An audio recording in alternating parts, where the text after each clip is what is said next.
minutes from walking by the sea. There's a path I'll take with so much at stake. Just try to understand this is not a mistake. Underneath this heavy load, I'll travel through the moonlight, deciphering the code of the task at hand. Please just understand, I can't give you what you wanna know till I know. Where's the piece of this puzzle? I'm begging, please. Where's the answer? The world needs to find to keep us safe above the ground. I'll risk my life, hoping I can claim the key. The key unlocks our safety from death eternally. Past the iron gate, I'll crack the code of our fate. Just try to understand, this is not a mistake. Until my lungs feel bound, I'll keep searching underground. The light will guide my way to reach another day. In the end, I cannot fail, I cannot fall. Where's the piece of this puzzle? I'm begging, please. Where's the answer the world needs to find to keep us safe above the ground? I'll risk my life. I'm drowning with uncertainty. I'm drowning until I find the key. I'm drowning till I find the answer dropped in the tide. In the end, I cannot fail, I cannot fall.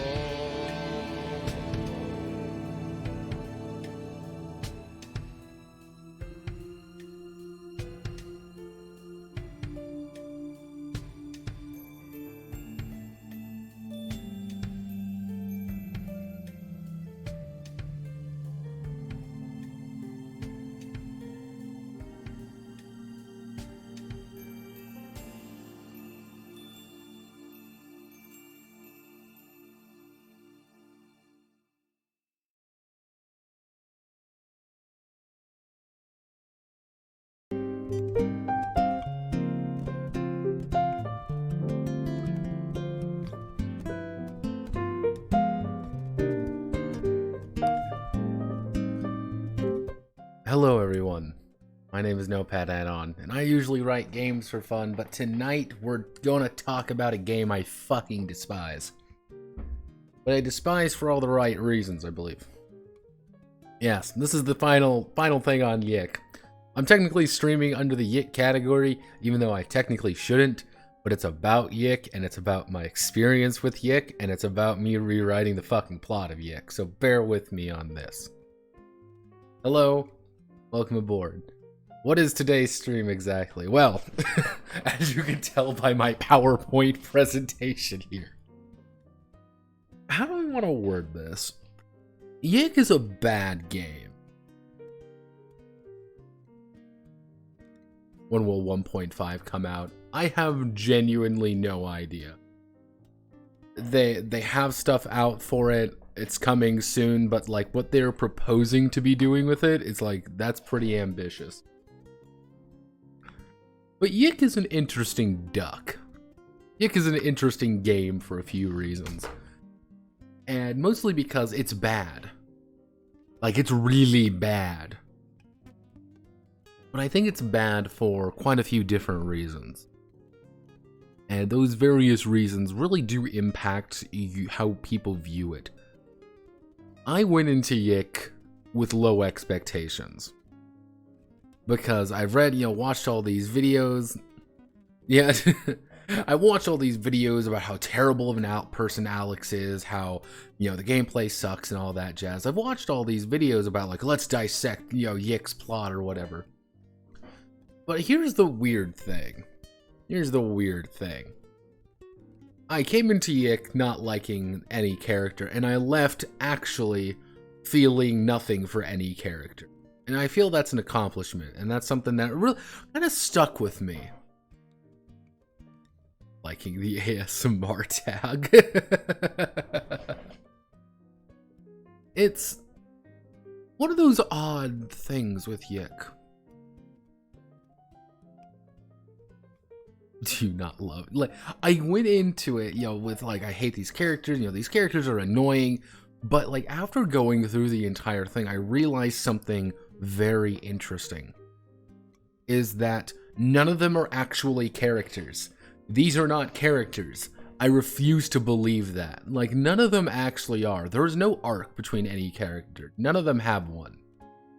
There is no growth. There is no personality between any of them.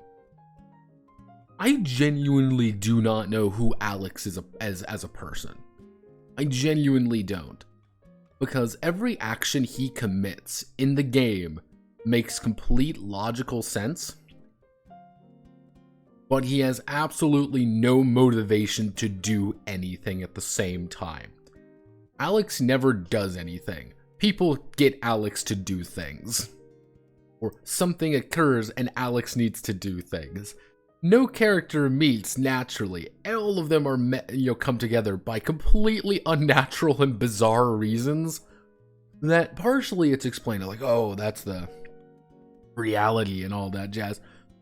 But it's like the entire reason the plot of YIIK even begins is because Alex's fucking grocery list is stolen by a cat.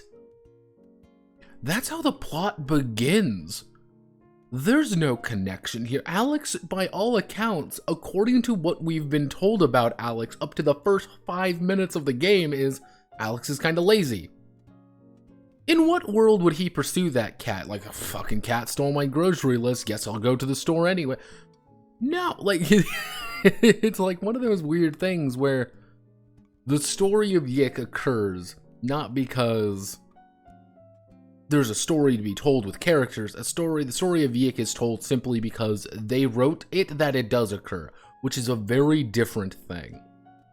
I think we've all seen movies, shows, read books, or whatever, that characters do things for no reason other than to advance the plot. And we've also read things where characters do something to advance the plot. Alex is like, YIIK is a fascinating game simply because I stopped caring about any character. I didn't hate them. Hate means I actually like invested, like I dislike you as a character. I stopped caring about every single character by the end of the game because none of them mattered. Alex doesn't have a personality. Michael was a fucking meme. Vela stopped being important to the plot at one point. She just wasn't present for the like half of the fucking plot for some reason. Claudio and Chandra serve zero purpose other than the fact that the dev wanted to put black people in the game. That's the only thing I can actually justify why they are present in the game.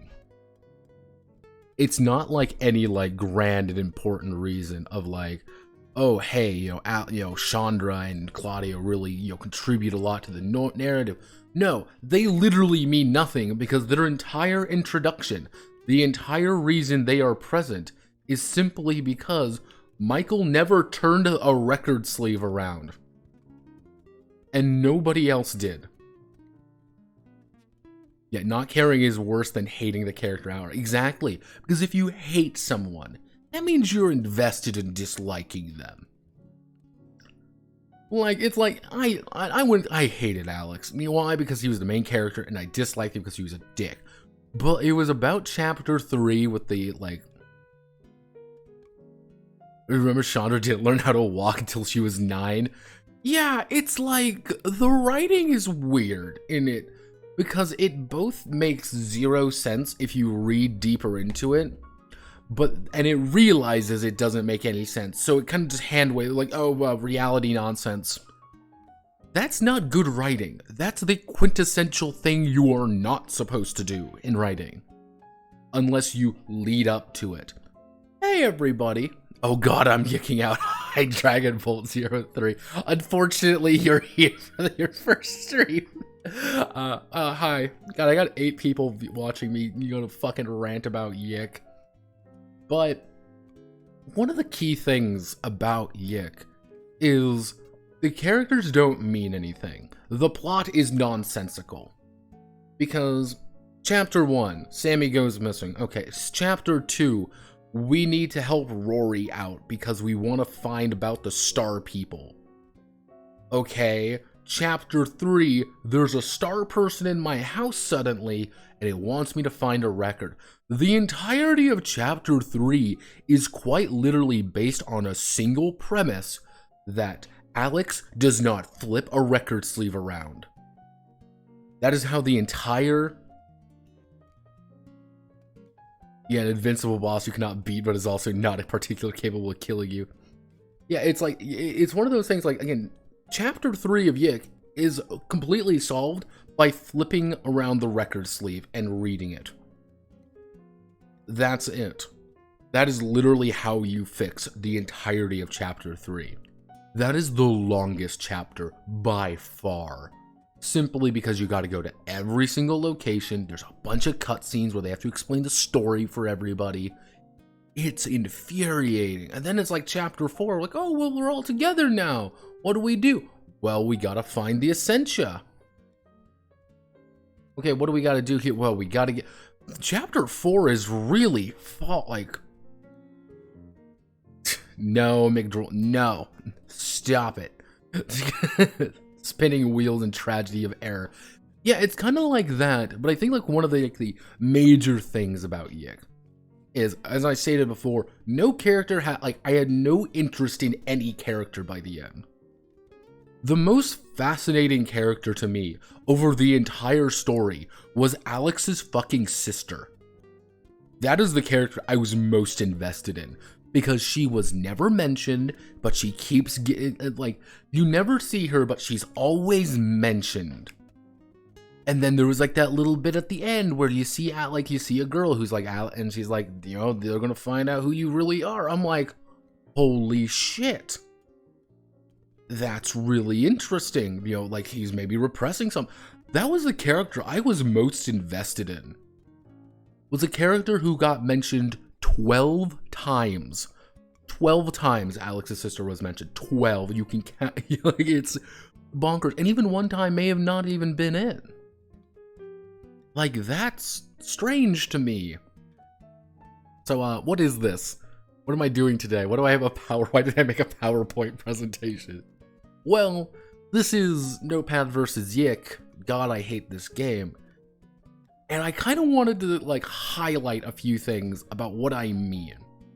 Because some people didn't quite get what I meant, like, YIIK has no themes and YIIK has no motifs. I need to kind of do a little bit of a basic narrative explanation. Yeah, which is Guy McYick. Well, guy, cares about your game. Like, the idea of themes and motifs are very simple. A theme is an overall idea of something. As I kind of explained last stream, but I was kind of tired at it, 4 hours, a little over 4 hours in finishing the fucking game. Like, Lisa the Painful, for example, has a very large theme of letting go. That's a very important theme. It's letting go and some people's inability to do such.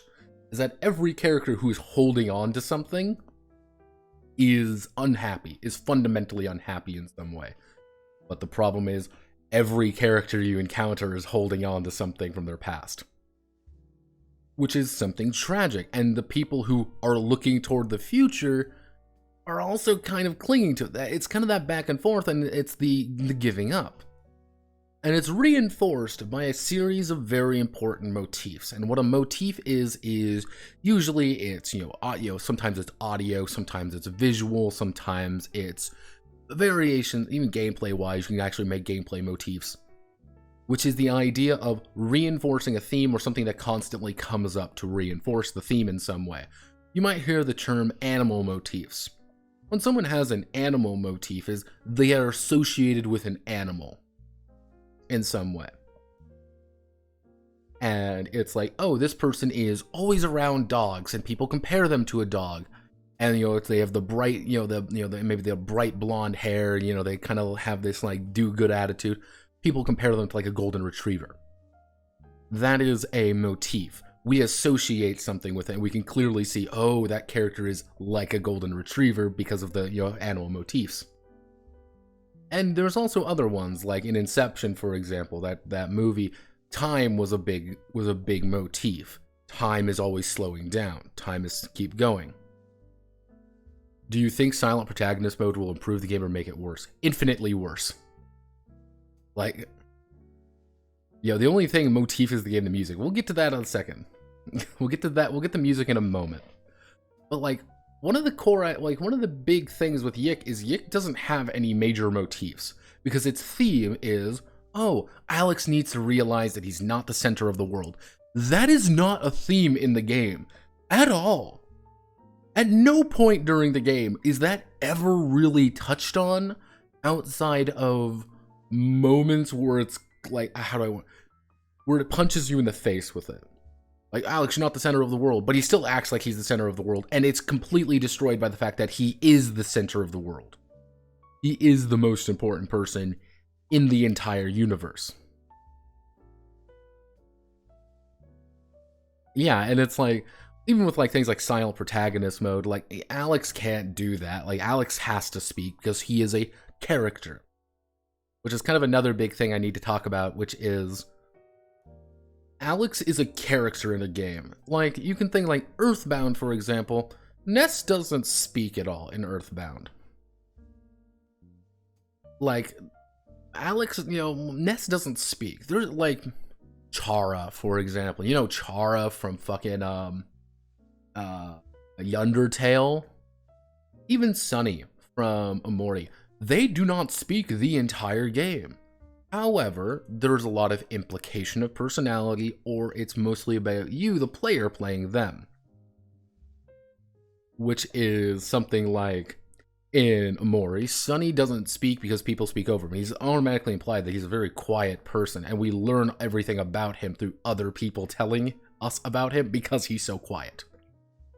Undertale, the entire idea is that because your character doesn't fucking speak, nobody quite realizes who they are.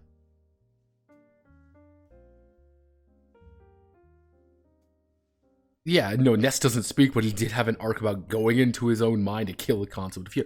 Because we associated with that. It's like, yeah, Ness is we get an impression of who Ness is. Ness is a kid. He's a stupid, dumb kid. But he's a brave person. He stands up for his friends. He goes 110%. And he's willing to do things that nobody else is. However, Earthbound does have actually a relatively simple plot. That's the important thing. It has a very simple plot overall. If you look deeper in the lore of things, yeah, it gets a little bit more impressive. Does Ness have more character than Alex? Yes.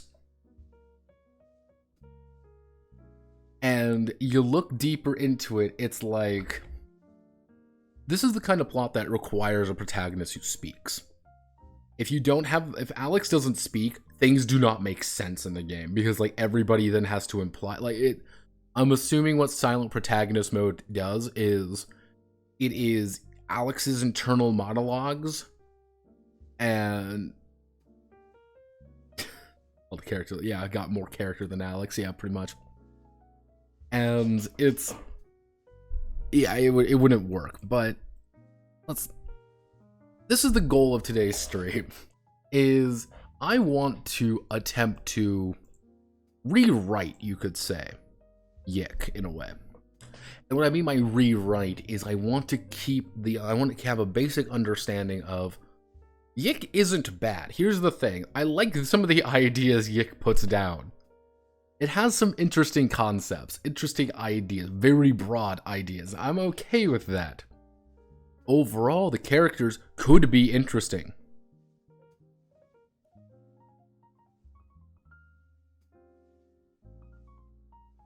Yeah, it, you know, being important in a way because all characters react to what he said. Yeah, exactly.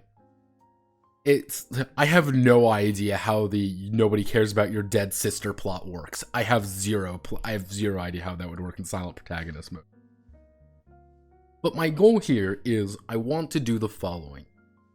I want to be able to rewrite YIIK with the same characters. Again, point number 2. All characters must still be present. I can't change anything too drastically. All the characters still have to be present in the story in some way. This does include Sammy has to go away. Sammy cannot be part of your party. That's an important aspect. Point 1 is the core gameplay loop has to stay in place. I can't change the gameplay at all. It's still going to be what it is. I could do an entire video, at the very end, I'll talk about what I mean by the gameplay being a major issue with this game regardless. But, point 3 is all lore assumptions must still be present. YIIK actually has a very extensive lore behind it, for better or for worse. There's actually a lot of information presented to you to actually, presented at you to really talk about.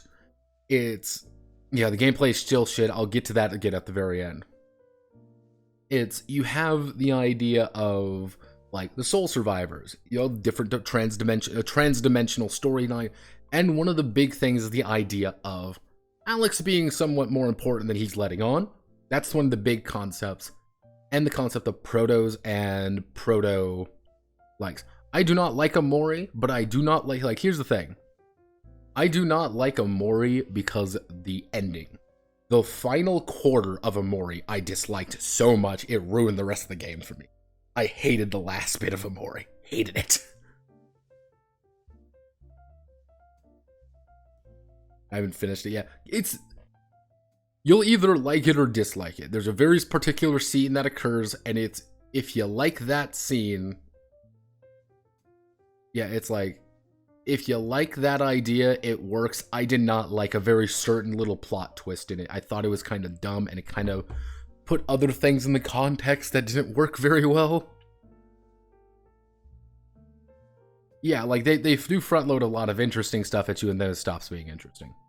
But Amori's gameplay is good. Here's the thing: Amori's gameplay is good. Amori's story is. I have an entire stream on that. If you don't want spoilers, or do not watch that stream. Watch the first 30 minutes as I bitch and moan about kill 6 billion demons though. Yeah, let me do that. So, here are the basic notable exceptions of all of these various bits. There's only going to be a handful of them, but there's going to be variations of each of them. The notable exceptions is, A, Alex as a character. I can change who Alex is at a fundamental core, because YIIK does not work if Alex does not work. Because Alex is the central, solid, main protagonist. He is someone who gives us exposition. He is someone who has to act and do things. Alex in base YIIK does not do things. Things happen to him, and he reacts to them. And the problem is, that isn't very interesting to actually play. And I think people get really annoyed with Alex. And I think people really hate Alex. Alex is a... How do I want to word that? Alex sucks. Because he's an annoying character who we get no positive aspect about. We have nothing to really grab onto to him, and I think that's why people hate him most. I don't think it's he gaslights his friends, it's all... I don't think it's that. I think it's just because Alex is such a nothing character. But we keep getting told he's an important, cool character, but we never see any of it. This brings me to B, is the nature of soul space. That's one of the ideas and some of the grander concepts behind soul space. I want to keep all the lore assumptions in place. but I want to keep the nature of Soul Space and some of the bigger ideas, as well as kind of story beats. I want to keep the basic story in place, but more, how do I want to word this? But more along the lines of like keeping it a little bit, you know, kind of being able to change it, as well as the importance of characters, mostly making other characters more important, and some little side notes. But one of my core concepts that I need to do is Alex must have a relationship to Sammy. Sammy is the crux of the entire plot. She is the thing that kickstarts everything. She is the most important character in the story. And she is in the game at the very beginning and the very end. Because if you really think of YIIK, the very first actual honest-to-God character we meet is Sammy. She's the first one with a cutout. We hear her theme first. We go through a dungeon to find her. We learn everything in her quest to find her. We fight alongside her at first. Sammy is a central, important character, and we do not hear about her until the very end, in which she isn't even a factor, mind you. Exactly. She is an apparition at the end. She isn't even Sammy at that point. She literally appears as a fucking ghost and talks to you for like 5 fucking seconds and leaves. That's it. That's it. Like, that's bonkers to me. That's whack to me. And even like I looked at the big end, you know, the true ending, and like Sammy isn't even really important in that. She's a weird nothing character, but she's also fundamental to it. And you can have characters that are not really important, kind of kickstart things, but it can't be in such a way. Like, for example, if a knight of a kingdom comes in and like kills someone's dad, and okay, he's not really that important. The entire crux of the story isn't reliant on him. I think that's one of the Fire Punch, for example. Fire Punch has a character we do not see for chapters. Chapters upon chapters, volumes goes by without him really being important in any capacity. But it's what drives Agni to do what he does. And it also leads to Agni's tragedy and the horrible things he does in his quest for that vengeance against his nothing character. But it's kind of the problems of which kind goes for it. I said this to the YIIK devs. Also, for Amori, they are still kids. Alex is an adult. We have higher expectations of him. Exactly. One of the big things about Amori is that all the kids they're young. Like, they're very young, and a majority of the plot actually takes place in Sunny's mind. And because the plot takes place in Sunny's mind, the way they react, and we're told almost at the beginning, what is here is not quite correct. And that makes a lot of sense. Like, why do all these characters suddenly know weird things that they shouldn't? Well, because we're in a fucking dream, dumbass. Like, okay, that makes sense. You know, it's like, why does Sunny not speak? And it's explained right away. You know, it's explained at the end of like who Amori versus who Sunny is. And, you know, it's kind of like, oh, this is kind of like this is an important part of like why we play as this character. Like, why doesn't he have any color? Why doesn't he speak? We learn a lot more about it. And it's a sad event. We feel sad, but we learn more about it. So, more of a MacGuffin character. Yeah, Sammy is a MacGuffin. Sammy is not a character. She is a nothing character. That's kind of the issue. But our first kind of rewrite of YIIK is YIIK played straight. And we have a core central theme. Very important theme of just unlikely heroes. We are literally tasked with playing Alex and his friends as they attempt to save the world because Sammy is Alex's friend, and she has been kidnapped by the soul survivors, and we don't know what they are, and Alex and his friends have to gather together to try to save her. What this is, at its core, is we need to find our character, because this is a video game. played straight more along the lines of everything that occurs happens. None of the fourth wall breaking shit, none of anything like that. It's, there's a trans-dimensional monster that wants to steal my friend. I want to stop him. Because I'm a good person. Alex in this I would say actually, I would say there are 3 variations to this particular idea. The first and most probably impactful is, again, just played straight right off the bat. It's pretty much just Earthbound, but everyone's an adult. No, it never does explain that. Well, it sort of explains it, but not. Because the very ending of YIIK is, everything she told you was a lie. Haha, Lamau. Which, again, as I was kind of talking about, the original is played straight. It's Earthbound, but you're playing a bunch of adults trying to go on a quest to save it. No one's going to believe you, so it's only up to you, and you got to gather your party around, and you're doing stuff with very overt motifs of video games, what's real and what's not real, and kind of the Earthbound world. You're making references to specifically Earthbound and kind of some of the ideas around that. Which they have a lot of, it's kind of the ideas of faith, the ideas of we have to work together, of childhood, of innocence versus maybe non-innocence. Which one of the ideas is like, hey, all of these guys are in their 20s at this point. They should act like they're in their 20s doing things. And it's that should be kind of one of the jokes behind it, is like, yeah, you're a bunch of 20-something morons. I think the other variation you could do with kind of the played straight method is, it's kind of more, I called it the IT method. If any of you have ever watched or read or anything like that, It, by Stephen King, there's 2 parts to It. There's the old part, and then there's the flash forward part. Part 1, part 2. Part 1 has the kids, defeat Pennywise, and they seal him away for a time. Part 2 begins when they are adults, and they come back to do it again. And you could play it on that concept, like, when they were kids, Alex and everybody got together, and they stopped the soul survivors from coming in. Flash forward, Alex comes home from school after, Sammy reports something weird's going on. He comes home. There's some weird shit going on. We immediately open up like something's a little bit weird here, but Alex knows about it, and its characters explaining kind of what happened while he's been away. We have the lore kind of thing. All the lore is already there.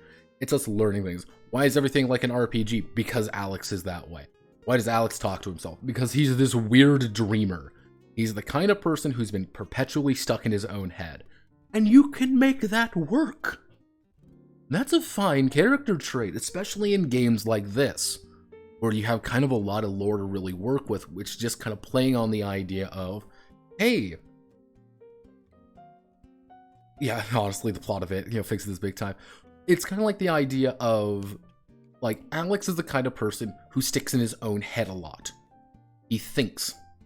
And he understands the plot of what's going on, but Alex likes to have monologues to himself because he's that kind of person. And all the characters you meet should also kind of, understand that. When you come back home, it's, hey, Michael's the first character you meet. Michael's waiting for you, but like, man, I've been waiting for you. We need to find Sammy's missing. Do you know where she is? She was the last one who called you. I don't know where Sammy is. And it's kind of Michael joins your party right away. And they're not level 1, they're like level, like whatever their age is. Michael's level 19, he's level 20, I think he'd be like level 25. So it's kind of like, we're making kind of jokes about that, with constantly kind of reinforcing another idea of they're past their prime. They've leveled down, you could say, like, oh man, remember this. And you could constantly have scenes, in the It version anyway, of flashbacks to the past. What happened then? What happened here? Why do they know this? And you can introduce characters that aren't present here, which could be kind of sad, which is like, hey, why is Rory here? Rory is young. He was too young to join the plot back then. Why is he here? Well, Rory's older sister was part of the crew, and she killed herself. Which is kind of like, oh shit, fuck, oh god. And that should be like an impactful thing, what's going on. Or hey, you know, Rory was, but he was this kid who was completely different and he changed. Again, you have that idea of back and forth. But the main idea behind the playing it straight idea is avoiding the bullshit and the kind of the meta plot. You want to talk about Onisim? Onisim works. Here's the thing, I don't really need to talk about Onisim at all. Because at its core, what it is a text dump, a lore dump, and you could also say it's a side quest hub. You gotta go on Onisim, you gotta read all the side quests, then you do the side quests. Like, that's fine. If you want to engage with it, you can. If you don't want to engage with it, you don't have to. That's okay. That kind of goes into more of the gameplay aspect that's a little bit complicated. Like, in this version, like, Onisim is quite literally going, Onisim 1999 is quite literally like this weird quest board that Michael set up because he wants to be a hero some more. This is just who he is. He never really grew out of that dreamer phase. You have characters like Vela, who've always been part of this reality, that's the big idea, who grew up from it. Like, I don't want to be a hero anymore. I work at a fucking arcade. I condemned myself to this. You have, characters such as Sammy, who was kind of a side character in that younger story, but she was like a white mage or something. Because you don't really have a healer. That's one of the things. It's just like, where's our healer? Sammy was the healer, of course. She was the one who knew everything. She's the one who kept us alive. And then you can also introduce a villain early. This is the big thing with the play straight variation, is that you can introduce the villain right away. Because fun fucking fact, YIIK does not have a villain. YIIK doesn't. YIIK does not have an antagonist. YIIK has things that occur that drive them towards something. The main antagonist of YIIK really does boil down to it's the Ascension 900, I believe, and Proto-Alex. We learn about Proto-Alex at the end of the game. The very last thing, in the epilogue, in the last bit of the game, we actually learned who the main antagonist is. What other story have you ever read that does that? And it's not like, oh, he's been secretly controlling everything from behind the scenes. He hasn't been. It's explicitly said he hasn't been. He's just going on doing stuff. You need to introduce a villain in this. And again, play it straight, you can introduce Wilfred early. Which, Wilfred, for those who don't know, is the name given to Proto-Alex in the true ending. That's his name, is Wilfred. Which you can just introduce Wilfred right away. He's this, maybe he's the old antagonist from when they were kids, or he pops up immediately and he's the one who kidnaps Sammy. What's going on? What's happening? Yeah, there would probably be a postmodern man versus author or man versus no god conflict. That would work, but again, this is kind of more of the played straight. This is not a postmodern game, really. This is YIIK played completely straight in this particular version. You could argue that the original was man versus author, but the problem is, it still doesn't work, because ACK fucking fellatiates themselves in that game. That's the issue. ACK fellatiates themselves, so it can't be man versus author. And you could argue that it's man versus no god, but the problem is, Alex is God. Alex is the most important character. You can argue the main premise was man versus self, but he never really learns from it. That's one of the big things. So this is the first variation. Got a ping. Who pinged me?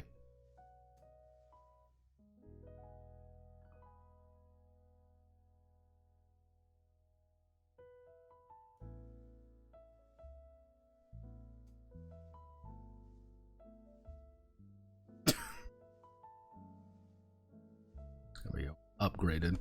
So, this brings me to the second one. This is YIIK, a protagonist's journey.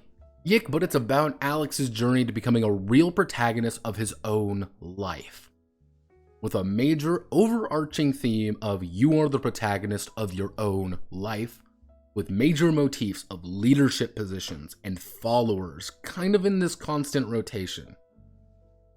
which the relationship is Sammy is Alex's friend slash boss in high school. He was a perpetual follower, and he needs to find her. This is a very unique one, and I kind of called this was like one of the big, not a single other person is streaming YIIK right now. Good. This game is a terrible streaming game.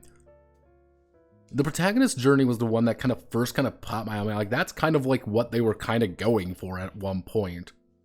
Is Alex does not honestly believe that he is the protagonist of his own life in this version. And I think that's a kind of a universal, very human thing. Which is, man, I mean, I'm not really feeling like I am in control of my own life. I kind of feel like I'm going through the motions a lot. That's a very human thing. That's a very human thing you talk about. And you can reinforce it with the gameplay kind of idea, being like, yeah, Sammy is the one who's over-leveled, and, Sammy is really powerful. Alex isn't. Alex is level 1 because he's always the follower, never the leader. But over time, through the gameplay, you become a leader because you have to. You're the character who's always a little bit higher level than everyone because you're the main character. You play Alex the most. Now, and you can constantly have this idea of leadership and followers. That there are two kinds of people in the world, leaders and followers. But you learn very slowly throughout the entire game of there's no such thing as a leader and there's no such thing as a follower. Leaders are people want to follow because they're confident, they know what they're doing in life. Everybody is the protagonist of their own life. Nobody is directly a follower. No one, that's not your lot in life. Everyone is their own protagonist. You're not a side character. One of the big things with this version is you literally need to preface it. The very first line out of his face is, I gotta find Sammy. Where is Sammy? And you've kind of introducing the various characters with that as a capacity. Why does Alex and Michael know each other? They were both part of Sammy's group. She was the centerpiece in high school. They followed him. But we also learn a little bit more about Alex as a person at home, which is a thing that we don't really talk about very much in the main game, is Alex's home life is never discussed, really. It's like, oh, well, that's the point. You're not supposed to learn about him. That's not the point. But it's like, there's clearly something up there. Because again, like I said, the most interesting character to me was Alex's sister because of how little she's mentioned, but she's mentioned just enough. You could have the idea of make Alex's sister older, which is the idea of Alex is the younger brother and is never quite good enough for anything.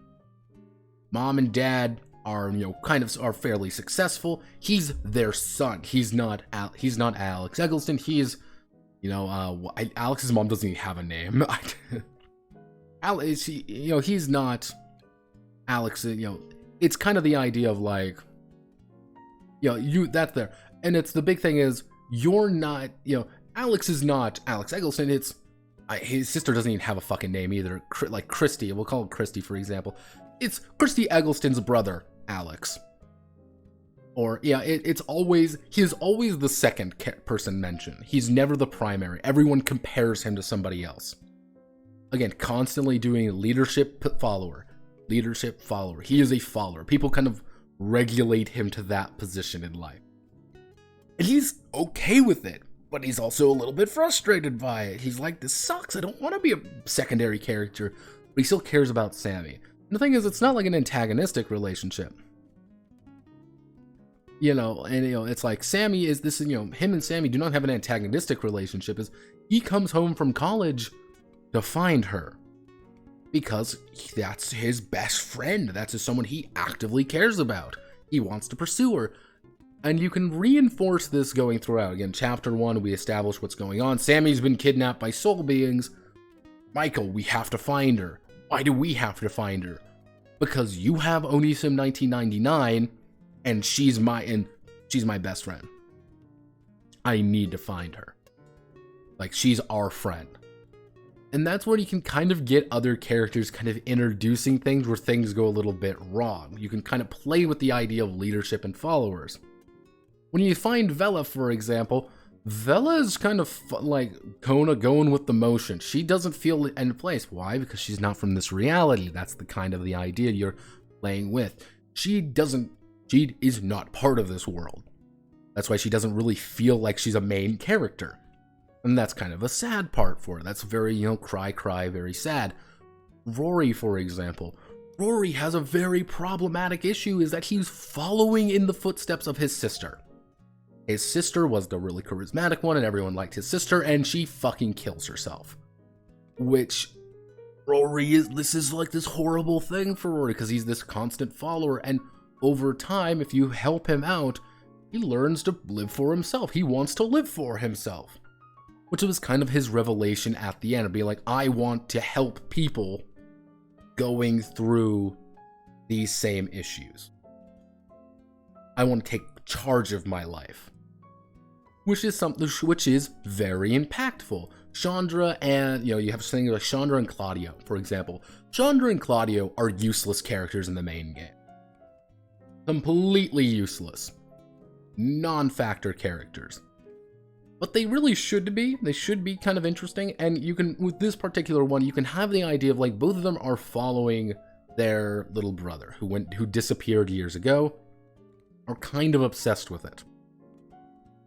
Which you have the issues of someone like Claudio, for example, who Claudio took his life in his both hands, both of his, kind of took it and became a protagonist in his own right. He's kind of obsessed with anime and all that, but if you kind of like read deeper into it, which I would say you need to expand this, in my personal opinion, what I would do is expand out the internet interface quite a bit. Which would be like, yeah, you as Alex can Google, wouldn't be Google necessarily, but you can try to look up terms people mention. If you want to look up the show that Claudio keeps talking about, you're gonna get some little bit of information. You can learn a little bit more hey, they're kind of secondary, they were spawned from secondary characters from another show. That's why Claudio finds so much endearment into them. No, they were around. Anime was still around, and you could talk about that too, being he had to go out of his way to be this way. He fell in love with this series because it was talking about something important to him. And I think the protagonist's journey is probably the most solid one. You have a very clear escalation of problems, of threats, and with that constant, ever-increasing sense of we need to save Sammy, because Sammy should always play an important role. She should always go back in time a little bit to when they were in high school. And Sammy, you should see more about Sammy, the way she treats Alex, the way Alex kind of follows, and the way he changes over time. So, it would be Act 1 when we learn Sammy's missing. Act 2, we help Rory out. We find out what's going on there. The sole survivors are doing that. Oh no, wait a second. You think this is your sister. In which Alex in this version does get annoyed. The big thing, he should get annoyed at people like Rory because he's getting in the way. However, the big thing is at that point is Rory Alex should learn, fuck, what am I doing? I'm following her blindly. I should apologize. And it's kind of the apology arc, with I'm sorry, Rory, that kind of chapter 3 when finding the Mystic Ultima. And he's even, your version of Alex YIIK sounds a lot like Shinji, is that he's a total loser piece of shit that is vital to the fate of the world, isn't even the protagonist of his own story. Which is, that's one of the big idea of this journey is, you need through chapter 1, 2, and 3 is, Alex is a secondary character, he kind of knows it, it's all about Sammy, all about that. But kind of near the end, I would say chapter 3 should always be the turning point in all these stories. Chapter 3, we gotta find the Mystic Ultima because guess what? It's this shit, the record doesn't have anything. We need to find it. One person who can. We go there, we find Claudio, we find Chandra, we go up to the mountain, we find out about it. Hey, wait a second. Hey, we learn it's hey, don't worry, I kind of know about this, kind of look at that. You look and he manages to find it kind of thing. I'm this is a deluxe one my friend gave this, a friend of a friend gave this. Learns about the Mystic Ultima LP, which he kind of realizes that hey, I need to take charge of my life at this point. I need to be the one to do something. And he is very active in doing things. That's kind of the idea with it. Is Post 3 is he is actively pursuing issues. He's like, I gotta do this. I gotta do this. Let's do this together. Let's do this together. All of Alex's internal thoughts during this time should be kind of back and forth. He's just this kind of, he's a thinker kind of guy. He's a liberal arts major. You should always, you know about Alex, and the reason he left for college is he left for college because Sammy told him to go to college. And he learned a lot about himself there. And he, you know, kind of going back, you kind of have this constant back and forth of like, you clearly see he is grown as a person through those flashback episodes. And by the end, we've learned that YIIK, you know, we learned that Alex himself has changed because he's leading people and he's leading the charge to save Sammy. That's what he wants to do. And when people say, you can't stop the Alex comet from destroying the world, I wouldn't even put in the Alex comet, I put the Wilfred comet or whatever. Can't do that to save the world. He's like, fuck you and everything you stand for, and that's the final boss is, as Alex, you've led the charge to do it. I would also say is, if you also want a very poignant section of this game, what you would do is have a section probably around chapter 4. You'd almost need to add a completely different chapter to this particular one. I would say even replace the Mystic Ultima LP episode for this particular one if you want to kind of go into more the meta aspect of it. One of the ideas is you could go into the other realities as other people's Alex, where he is a secondary character, and it's like, let's go into the main protagonists of the world. You can kind of go in, this is the more of the metaphysical, Alex is a protagonist in a metaphysical sense. Like the world has chosen him as being the hero. But it's even mentioned in the game, kind of like at the end. And kind of at the end, there were mentions, it's like, oh, heroes like Rory and like Claudio, you know, it was you, Rory, Claudio. Those were like the ones that were mentioned to be like, oh, these are protagonist characters. You know, they're like alternate Alexes. That's what it was kind of like weirdly implied. That was kind of weird at the end, but kind of got me thinking, like, you go into these other realities where Alex is not the main character. However, you go into a reality where Claudio is quite literally the metaphysical protagonist. In every single reality, there's a protagonist and and pretty much their companion, the person they are next to the entire time. To you, Alex, that's Michael. Michael's with you 100% of the way. He's never going to be the protagonist. That's the problem. That's always the sit. That's Michael's perpetual problem. And even when he becomes Proto-Michael, he's accepted that role in life. And he's okay with it because he's following his best friend. Following you, and he trusts you. But like you go into, say, Claudio's reality. In the reality where Claudio is the protagonist, this Pro Smash player, no. In Claudio's, where he's the protagonist, Chandra is his person. Chandra was always going to be with him no matter what. They are inseparable. That is his sister. He cares about her a lot, and she cares about him a lot. But the idea is, Claudio min-maxes his party. That's kind of the idea. You pop in at kind of like that section of the game. You pop in being like right before they're about to fight the final boss in an effort to, how do we defeat the final boss? You pop into Claudio's reality, which is, hey, Claudio is the kind of guy who tries to max out all his party members. He's been grinding. He's the kind of person who takes everything on the chin, and he's the way Claudio plays the game, quote unquote, would play the game is, I want to optimize. I want to do the best I can to make sure nobody gets hurt. And oh no, I need to leave someone behind to fight off something while we fight the final boss.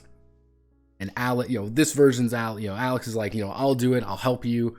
And it's like you and Michael versus like hordes of enemies or whatever. Cool. We learn a lot about Claudio. We learn about Chandra. We learn about some of the characters that they bring along with them, including, how does Claudio treat someone like Rory? How does Claudio treat someone like Vela? And you can also see people who may not be part of your party because it's Claudio. You see the music guy, the music store player. because that's Claudio's friend. This is someone Claudio knows that he's brought along him constantly. So you kind of have that like final fight of like, oh no, swarms of enemies. Me, Alex, Michael, music store guy, have to fight off hordes of fucking enemies. And it's a bitch, and that's kind of the gameplay gimmick of him. You switch over to someone akin to Rory as the protagonist. Rory as a protagonist does not have any of the other party members in his group, because Rory doesn't care about any of them. Because this Rory, his sister is his companion, and that is the person he's always next to, who's stitched into reality to be by his side. You actually meet sister. She's kind of the weird. She kind of takes the role of Vela in Rory's reality, you could say. And it's kind of this back and forth where Alex is literally an NPC in his world. He is a level 0. He doesn't matter. And instead of playing the game, you have to give Rory quests to do things. And he's doing things. And the final one being, hey, escort me to under the bridge, and Rory runs off to do some meaningless side quest for you, and you talk to his sister, and it's just like, hey, I'm sorry. I did all these terrible things in my reality to Rory. I want to apologize to you. And she's like, bitch, I know you're not from here. Fuck you. I still think you're a good person.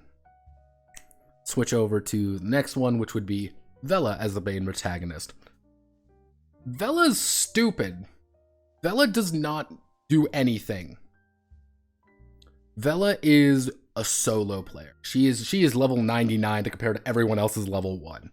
And you pretty much need to convince Vela, like, hey, we gotta work together to do this. Because you need me, and I need you, and we gotta do this together to defeat whatever the big bad is. And that's kind of the idea. It's this constant sense of Alex is the protagonist. He's kind of an asshole, but he's an asshole because he's really focused on people. He wants to save Sammy that much, and it takes time for people to kind of bring him back to, you don't have to save Sammy. You want to save Sammy because you're going to lead others to save them. You want to be a good person. And Alex is like, yeah, I do want to save her, and I want to be the protagonist of my own life. This is a very complex story to write. That's one of the issues with it. It's a very complex story to write that shouldn't be too difficult, but you do need some significant rewrites to it. This brings me to where the weird ones come in.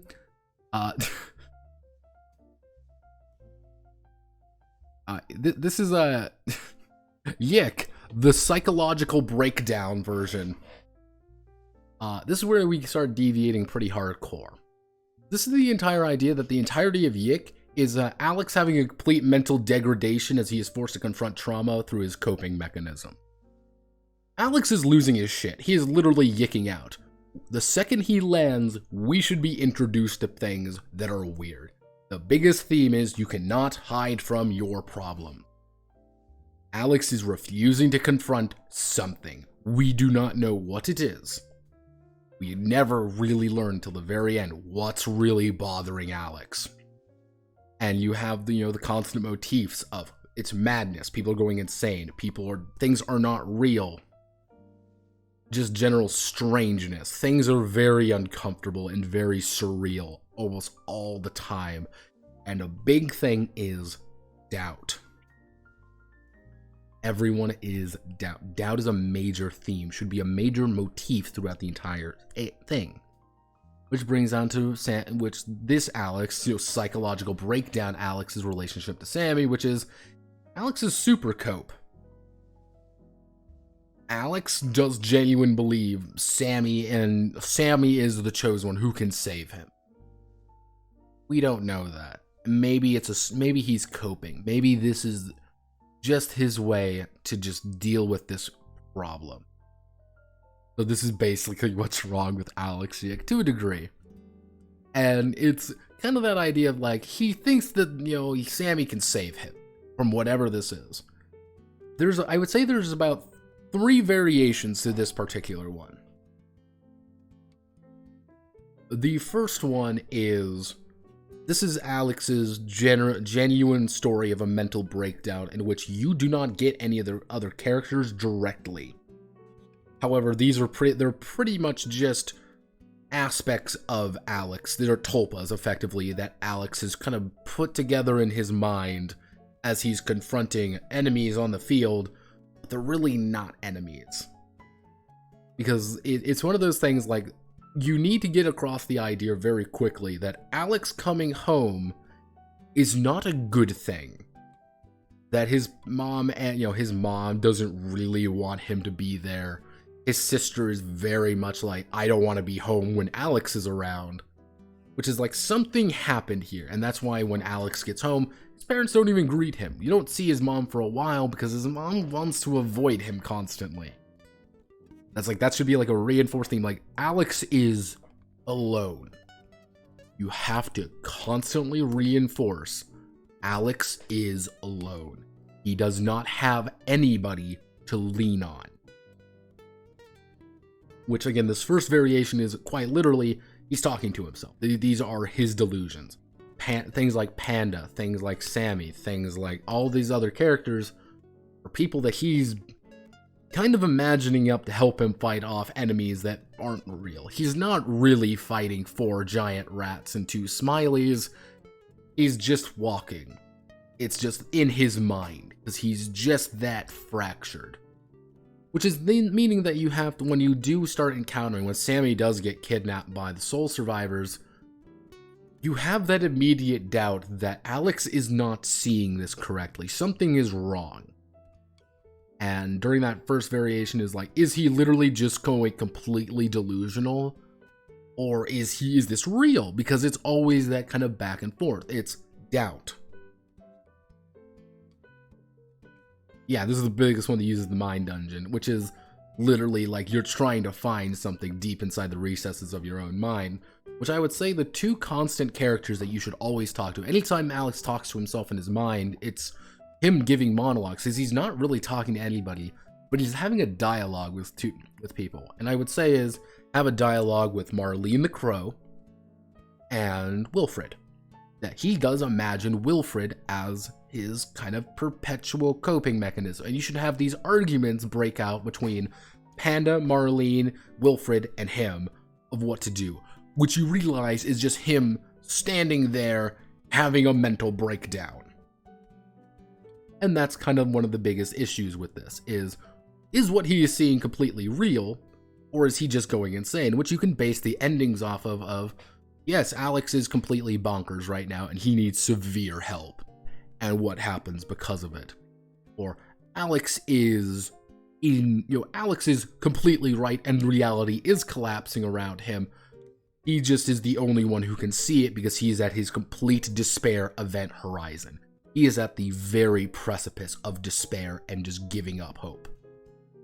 And you can kind of play into the idea, because if you really look at it, like, one of the big ideas constantly is people who are really depressed become soul survivors. They are the ones who actively want to leave their bodies. But you can play around the idea that Alex has kind of undergone such a severe mental break because of whatever occurred that he's partially in and out, in which the final boss, being Wilfred, is, hey, I'm trying to protect you. Like, I'm your ego. Like, I'm your super ego. I'm here to protect you. And I need to bring you down because you are not healthy. Something is going wrong. And you can kind of play around with that. I think variation 2 is have a Dorogonist. For those who don't know, a Dorogonist is a protagonist who is kind of a secondary version, which is what we would kind of call a secondary protagonist. In top of my head, My Hero Academia, for example, everyone likes that. Bakugo was considered to be a Dorogonist. He was almost as important as Deku in some cases. He was pretty much always there. In other shows, again, we've always encountered Dorogonists. I think another very good example, if anyone watched Bones back in the day, anyone remember Bones? Bones is another really good example. The 2 leads are protagonist and Dorogonist. Both of them kind of work together on it, and sometimes one's a little bit more important than the other, but both of them are together. That's what I mean, the second variation needs a Dorogonist. And I would say, yeah, Ripperoni, Pepperoni, Bakugo. I would say he's not dead, by the way. I refuse. I do heavily doubt he's fully dead, but I but I digress. Yeah, Bones was a good show. That protagonist would most likely be Michael. Because picture this. Alex comes home, he hops off the bus, the first person you meet is Michael. Michael is your best friend. Michael is the person who understands Alex is not in a good place. And Michael kind of understands right away is that he's the one kind of going with Alex's kind of delusions. Because he wants to protect his friend. He wants to make sure that Alex is healthy. Which leads to some, unfortunate situations where you're constantly seeing things through both perspectives. Sometimes you see things through Alex's perspective, in which it's insanity. He is bonkers. Other times you see it through Michael's perspective, in which it's not. Like, all the battles and all the stuff like that aren't actually occurring. These are all inside Alex's mind. And he's not really throwing an LP at somebody. No, he just is believing he is, because he's just that way. Which, that kind of back and forth between Michael and Alex, the entire thing, each chapter should be exploring the constant thing of, Sancho de Quixote, in a way, is kind of the idea of, is Alex telling the truth? Is something very wrong? Did something happen to Sammy? And Michael should the entire time be doubting it. You'd never know. And by the time you hit, I would say about chapter 3, at the end of chapter 3, that's when you kind of determine where you're going in the story. Do you believe Alex, that Alex is completely right, or do you believe in Michael, who believes Alex needs a lot of help and is trying his best? And that's going to kind of determine what kind of endings you end up getting. It's like, do you try to save Alex? Do you not save Alex? And you can get a lot of bad endings, a lot of good endings, solely due to Alex going insane or Michael not believing in him and leaving him in complete disrepair. I think the biggest variation for the psychological breakdown aspect would be quite literally making it so that, like, Alex isn't necessarily the main character. That's kind of the issue, is Alex is just the harbinger kind of character. Like, he's a clear person that, like, the plot focuses around, and his story, his idea that he is undergoing this mass degradation and people are kind of believing him. It's kind of like Exquisite Replicas in a way. That game we went over 2 weeks ago. So yeah, what did Alex do to go far shitting insane? And that would be kind of depending on the variation. It would be, I personally would go with Alex's sister died. That would be my big one, is Alex's sister passed away. That's why we never see her. That's why we never mention her. Something happened. She died, or she's gone. And Alex returns home, and it's kind of that, you don't really hear about it at all, and it's kind of weird because he's blocking it out. That's why he has such a weird thing with Sammy, because he's kind of projecting his sister onto him. If you want to avoid some of that, the other alternative option is Sammy's been dead the entire time. Sammy passed away. She got sick. She got the anime cold just when Alex was kind of going through a rough spot. He learns this, and it kind of breaks him at a point. The basic idea, this would be difficult to write, but the big idea is YIIK, the psychological breakdown, is Alex needs to undergo something that really hurts him, and we don't really explore why. Variation 1 is, it's very much his internal issues of something's going wrong. We can't hide from our problems forever. We gotta confront this, and every single one of the little every single one of the little bits of parts of Alex's mind are attempting to cope with it differently. Wilfred wants to ignore it, Marlene wants to confront it directly, Panda's trying to kind of like talk you through it, and Alex himself is kind of unsure. Which, and all those psychological moments are mostly Alex talking to himself, trying to figure out what's going wrong. You need something very severe here to make it actually work. I think in Variation 2 with the protagonist, it would mostly be reliant on Michael's writing. Because you would need to make whoever is the protagonist fantastically written, and you would need a damn good writer to really pull everything together of just that unreality of what's going on. And have that moment when it's like, hey, yeah, I told everyone, like, I'm not insane. Which, at that point, it's Alex isn't really undergoing any specific kind of psychological trauma at this point. The problem is, Alex is the center of the universe, and Proto-Alex is in his fucking head. And Proto-Alex is showing him, hey, I'm going to destroy reality, because picture multiple realities being completely annihilated all at once inside your mind constantly. Which is kind of the issue of Alex is becoming Proto-Alex. He's becoming him because Proto-Alex is trying to absorb all the other Alexes. So kind of the secondary version is Alex is trying to stop being like this version of it. And you can kind of play with the idea of like, Sammy is trying to stop becoming a sentient, so she left. Which is why Alex feels such a deep connection to her, because Essentia and Alex, because Proto-Alex and the Essentia are supposed to be together constantly, whether they like it or not. You could play with this quite a bit and go in a few different angles. You need a damn good writer to pull it off, however. This does bring me, however, to the next one. YIIK, a love story. Oh yeah.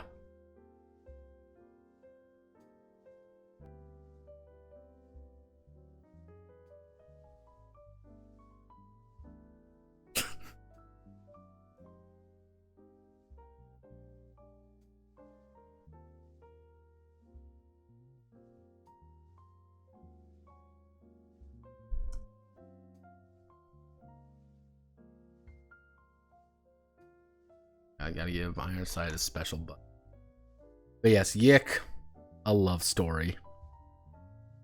No, let me finish. Let me do this.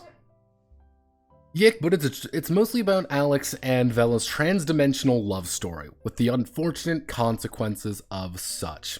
With the major theme being love transcends reality, with basic motifs of hearts, arrows, lots and others say a lot of references to true love.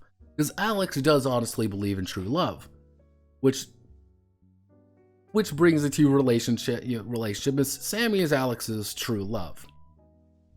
The big thing here is there's one constant strain. This is the universal reality of all things. Whichever version's Alex will always fall in with whatever version's Vela.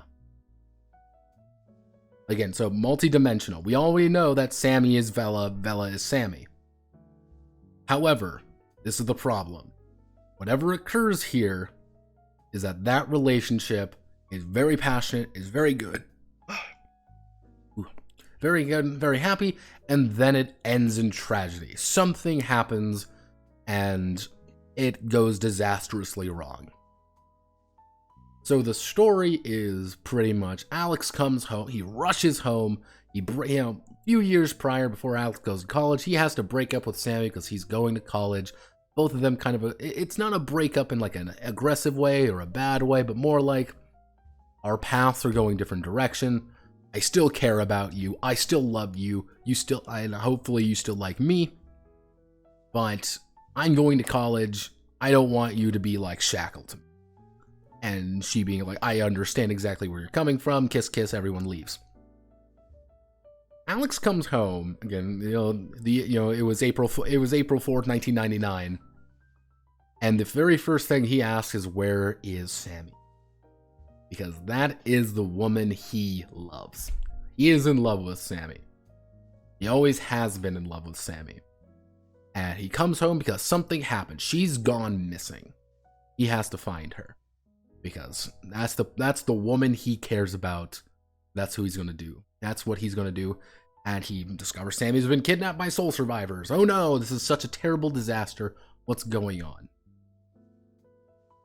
Flash forward, again about Act 1 is about the same, but flash forward a bit and introduce Vela. Vela is from another reality, and we kind of introduce that, what's going on. The big thing which you have to emphasize here is very simple. Vela left her reality because her Alex left. Her Alex died, her Alex, didn't stopped existing for a time, or her Alex left her. Her tragedy with her Alex already happened. So she literally skipped fucking town when she wasn't supposed to. Because we already heard. If you talk to fucking her, it's like, oh yeah, in my fucking reality, I can call the dead. But I can never ask her where they go. But you can play on that fact, like, in her reality, she did the one thing that she was not supposed to. She asked, and it allowed her to kind of skip realities. To another one with another Alex, who she's found. Here, looking for her.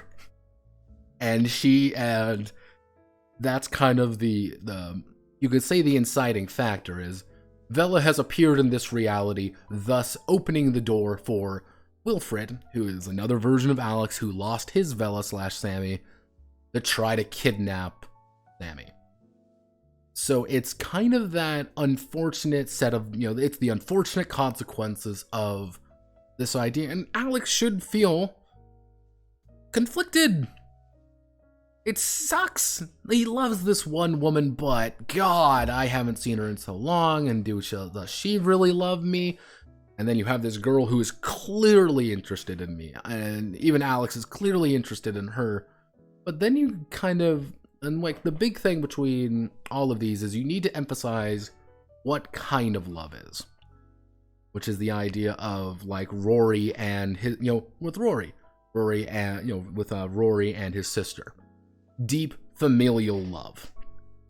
He cares about his sister. Rory loves his sister. Not in that way, you fucking perverts. But Rory cares so much about his sister that it's kind of driving him nuts. And it's kind of that unfortunate reality. What happens when you lose somebody important to you? In which Vela is really kind of in his court most of the time. She'd gone through that already. And that's why Alex is like so... And that's why Alex kind of gets annoyed with him about it. Being like, nobody cares about your dead sister. Because he doesn't quite understand that. And it's, again, he's kind of redeeming himself a little bit on that. And that's when you meet someone like, Chandra and Claudio, in which there's this like deep familial love between these two, which they care about each other. These two are 100% with each other, thick and thin, and they love their little brother who is gone. But they've both accepted the fact that he's gone, but they still want to find him. Which brings us to people like Michael. Michael loves you, man. He's your best friend, 100%. That pure platonic love. Michael doesn't want to fuck you. Michael doesn't want to kiss Alex. Alex doesn't want to kiss Michael. But these are the two kind of guys who are going to go together, ride or die together. They damn well know it.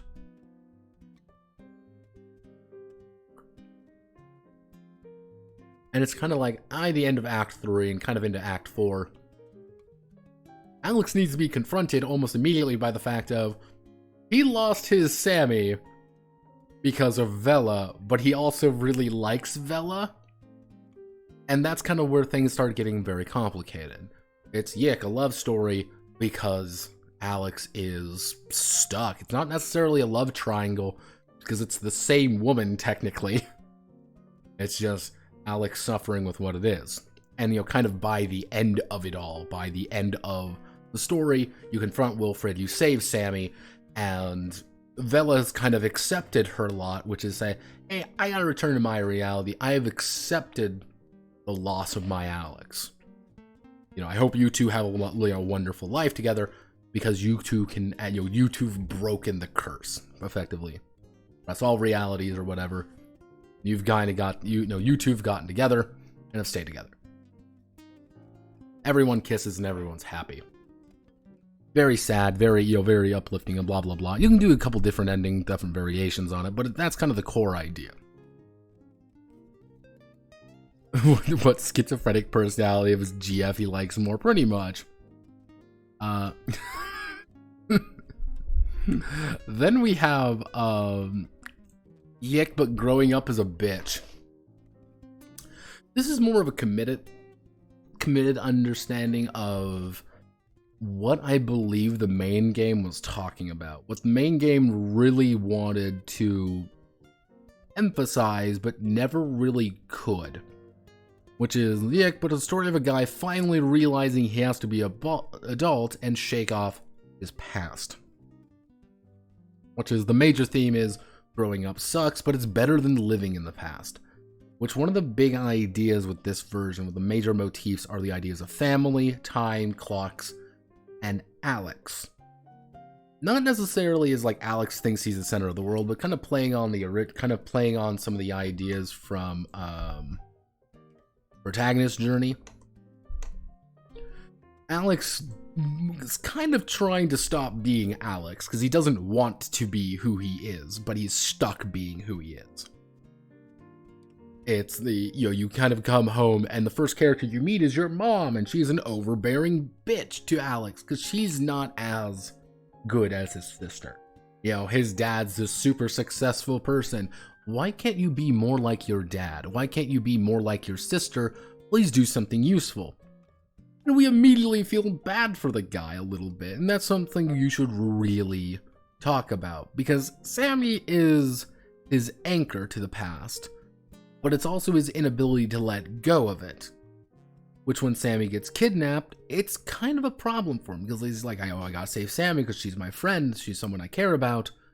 And it's Alex's adventure of growing up as a person. He wants to become... I would say... I wouldn't say that, because the weird thing is in the main game, his parents didn't divorce. His dad just ceased to exist. But I would say, again, you need to put in, other characters, like his mom, his dad, his sister, and stuff. Constantly referencing the fact that he's kind of a fucking failure. In the eyes of everybody. Even though he's not... But it's kind of the idea of he's constantly infantilized by people, because he's the you're this big baby, you're the why don't you just grow up? But it's kind of like he's anchored to his past. He can't leave his past, and that's why he doesn't want to be in Frankton. That's why he can be an asshole to people, because he doesn't want to be in Frankton anymore. He doesn't want to be in Frankton. He doesn't want to see Windtown. He doesn't want to see all these things. Because that's who he was. He wants to be someone different now. That's why that's one of the big things that people should comment, being like, hey Alex, you look different. And you see pictures of Alex when he was...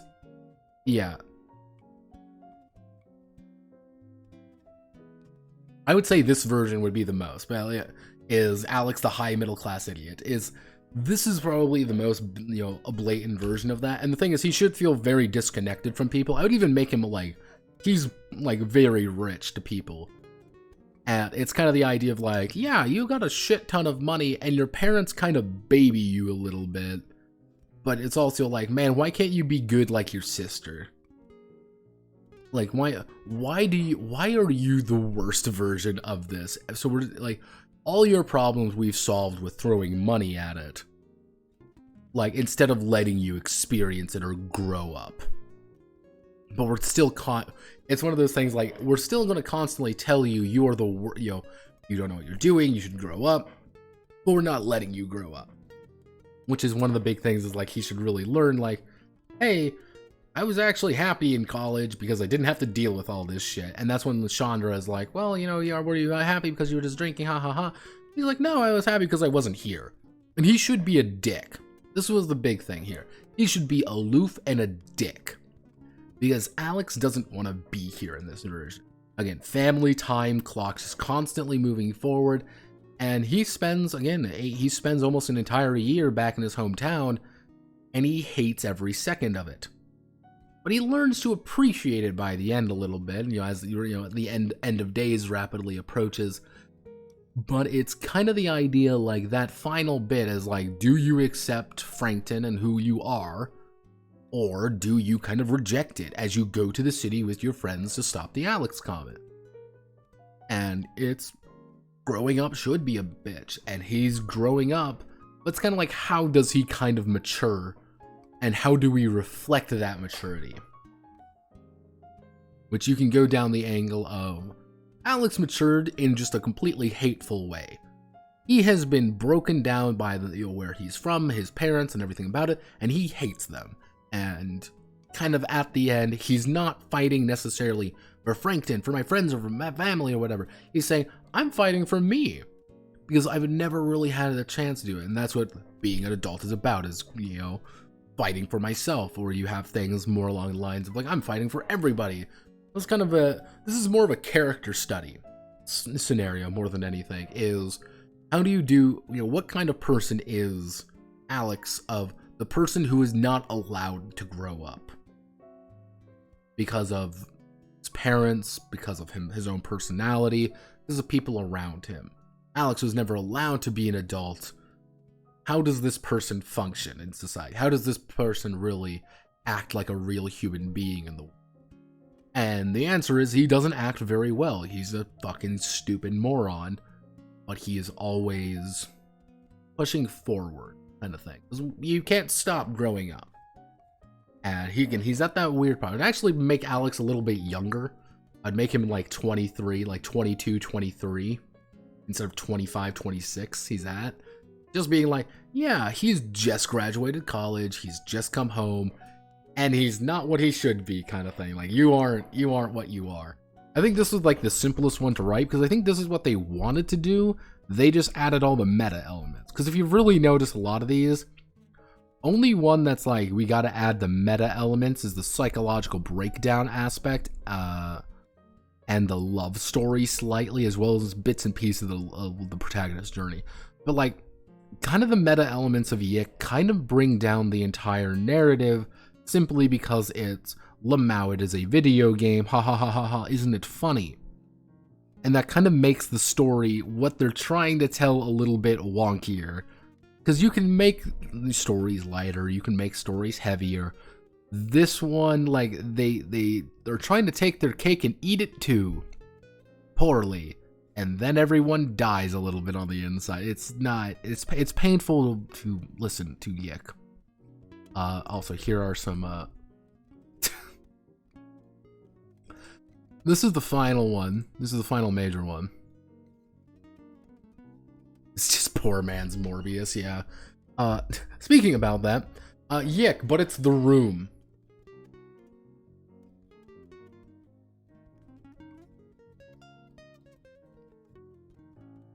I don't know.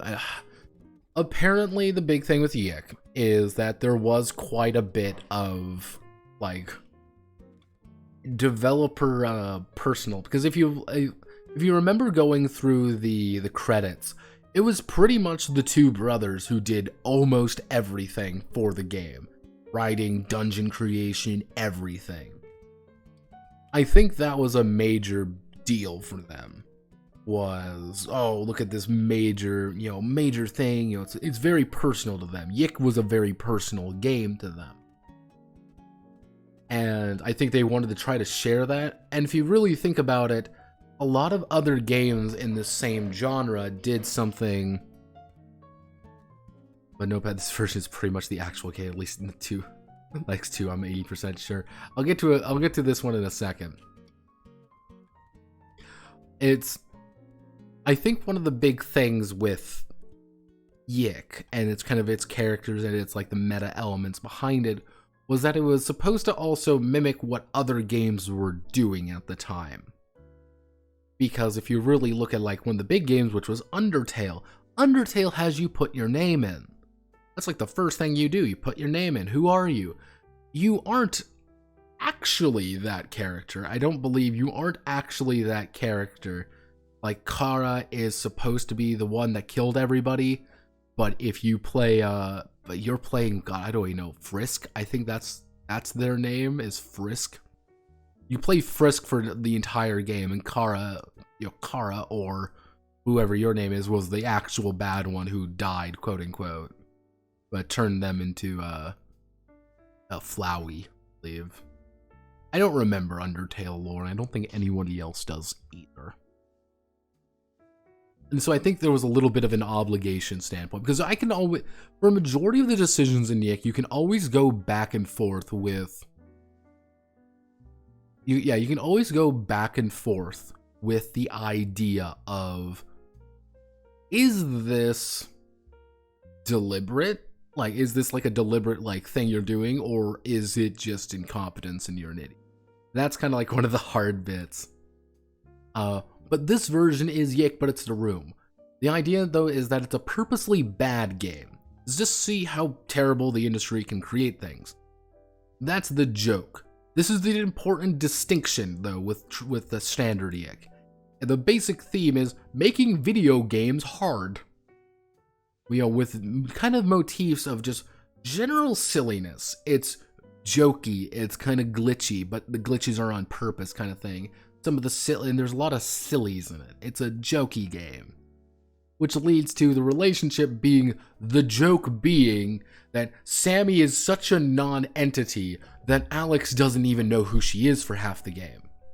And that's the joke behind it, is Sammy's a non-entity. She disappears completely, and everybody comments on the fact that she disappears constantly. The big thing here, now this is the important thing.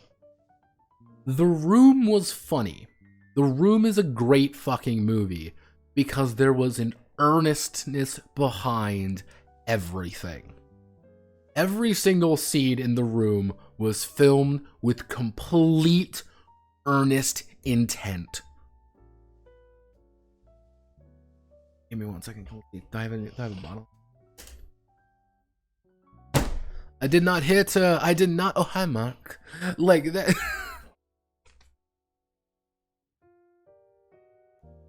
Yeah, it's one of those things like, The Room was made with such consistent earnestness.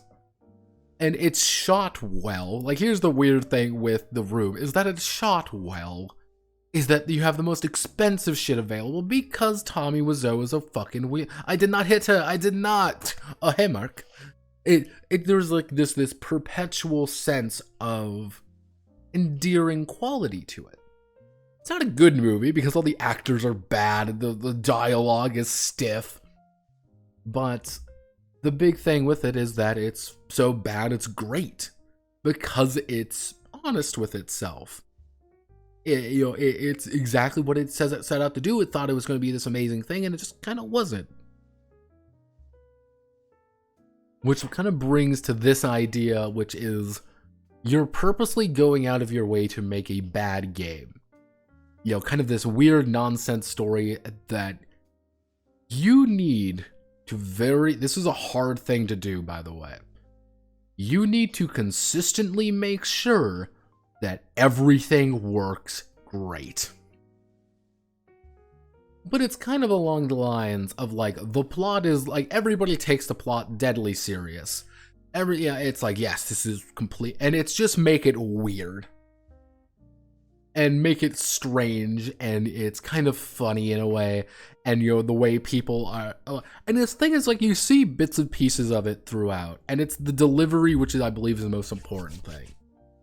Like, some of the delivery lines just don't work, but it's like, develop, this thing is digital, baby! It's shit, it's lines like that. Like, nobody cares about your dead sister. You need a lot of bangers, I think, to make this game work. But the big thing, the most important fucking thing in the world, this is the most key aspect of it all. The actual gameplay needs to be good. The actual minute-to-minute gameplay needs to be fun. Because if the minute-to-minute gameplay isn't fun, it doesn't matter if your jokes are funny. If the game is not fun to play, it's a bad game. Not a good bad. Being written poorly is by itself a joke. And that was like the big thing with YIIK, kind of by the end. Like, this is such a poorly written game that it's like, it's hilarious. Like, I hate all the dialogue, but it's so fucking funny at the same time. But I hated playing the game of YIIK. And that's what really frustrated me. If you actually watch the videos, my frustration with YIIK was not because, oh, the writing sucks. I don't like Alex because he's a bad character, he's a bad person. I disliked YIIK because it was like, I hated YIIK the most because it was just not fun to play. Earth Defense Force is actually a good idea. I played like 4 hours of Earth Defense Force yesterday with my friends. It's great. Oh no, it's the shield monsters. Oh no! But yeah, but like the moment-to-moment gameplay of Earth Defense Force is great. Because it's just like, yeah, I'm playing a fucking fencer. Of course I have double Gatling guns and I'm like zooming around the fucking map shooting everything. It's corny, it's ridiculous, and you know exactly what it is, and everybody starts singing randomly, and you're just like, EDF, ED. It's completely cheese. It's completely silly. But the big thing about Earth Defense Force is it knows. It's cheesy, it's silly, it's funny. I think that's like the most important thing, is that it damn well knows it. And because it knows it, it makes it works a lot better. YIIK actually thought it had a good plot. YIIK actually thought gameplay was fun. It is not. And I do hope, here's the thing, I do very much hope that at one point, at 1.5, they acknowledge it.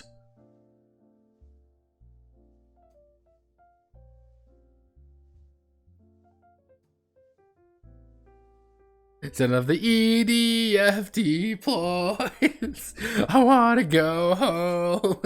Yeah, no, like the EDF is great. I love it. But you need an earnestness behind it. You need a consistent quality behind it as well. And that's the issue with YIIK, is that YIIK is just unfun to play, which makes it not the room, it just makes it painful. And you may be wondering, being like, what do you mean by glitches and sillies and stuff like that? You know, if you make it a bad game, doesn't the gameplay have to be bad? No. There are ways, like if you look at a few horror games, I think a lot of like indie horror games, you see this a lot with, that you can make something that like plays kind of awkward, that like looks awkward, that's kind of worded awkwardly, and kind of make it work. You know, just kind of the idea of like, but the actual gameplay itself is consistent, but it's kind of the joke. It's kind of a campy horror, and that's the funny part about it. YIIK, you would need to do that. I think that's the hard part with it, is that you need to be kind of understanding of like, yeah, this isn't great. Like Alex is a dick, but like just the complete earnestness of his delivery of his lines, the fact that he is a complete clueless moron, and some of his reactions are completely over the top. And how everybody acts a little bit over the top. You know, you have Claudio and Chandra acknowledge who they are, like, right away, being like, yeah, we're not really important to the plot, are we? Be like, no, you're not. Like, just have fun with it. But you can't take yourself seriously, and that's the hard part, I think. That's the real hard part. For Fix Bay, and that's this is the honorable mentions, which is Alex is a human being. I don't have, like, I kind of was thinking, like, do honorable mentions, but, like, the basic idea behind all of these, you know, the first one is, YIIK, but it's the story of a musician finding his tune, with the basic theme of finding yourself, with, you know, basic idea being music. Music is a major theme in this version. You know, Sammy was his muse, now he's back to investigate her disappearance. The big idea here is that you would need to make everything related to music in some way. Every character you encounter is tied to music in some way. About postmodernism. Yeah, where's the joke about postmodernism? It's hard to joke about it. Can't shit, yeah. That's one of the big ideas behind it. Like, you gotta make fun of the fact that it's a postmodern RPG by making it a shitpost. And that's like how you would make it work, I think. Postmodern Morbius. And it's like, and the big idea with the musician is you would need to very clearly establish themes for every character. Is the second Claudio walks on, you kind of have this anime, theme to things going on, because Claudio likes his anime. When Chandra comes in, it's a lot more musical, you know, kind of a lot more beat to it, and have them play up to their theme and the way they act, even in combat. And that would also make some of the rhythm game elements a lot more palatable. which is, yeah, it's kind of a rhythm game in some aspects, and it's all about the music, it's all about the feelings. And anytime you have those big dialogue, those big pieces, it's important. When Alex's theme kicks on, it means something. It's big, it's something important. This is Alex's theme. Because this is...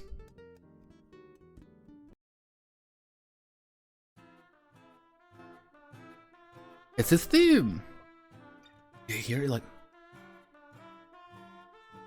the way it kind of sounds a little discordant. It doesn't quite sound right. And it's the idea of Alex discovering music. And discovering that there's more than just him out there.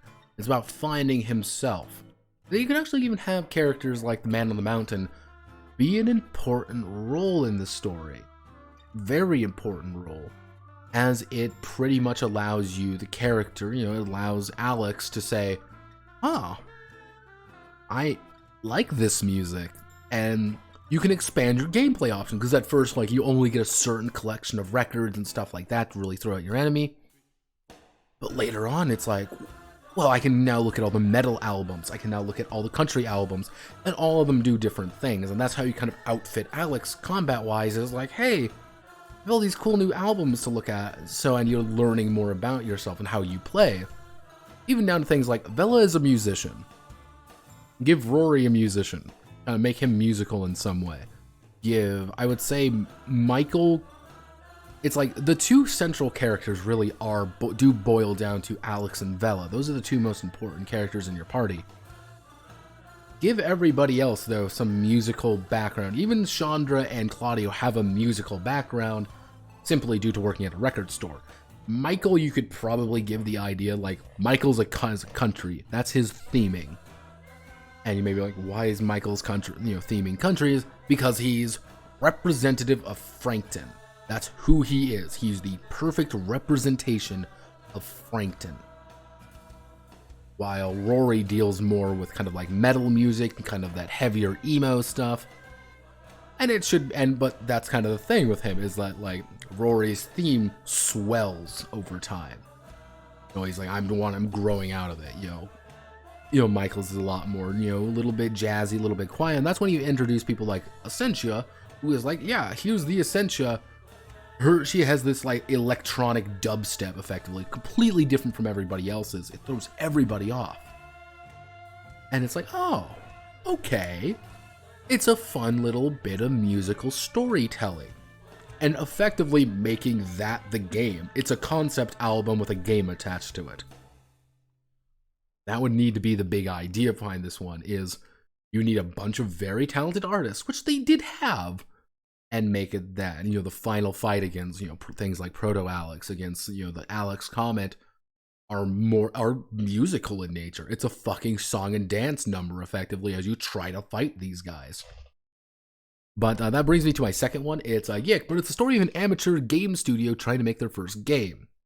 Which are the most important things, is the bonds we forge are unbreakable, which one of the major motifs are video games, found family, and the grind. Which is the major relationship to Sammy is she's the lead programmer of this game, which you can probably call Y2K.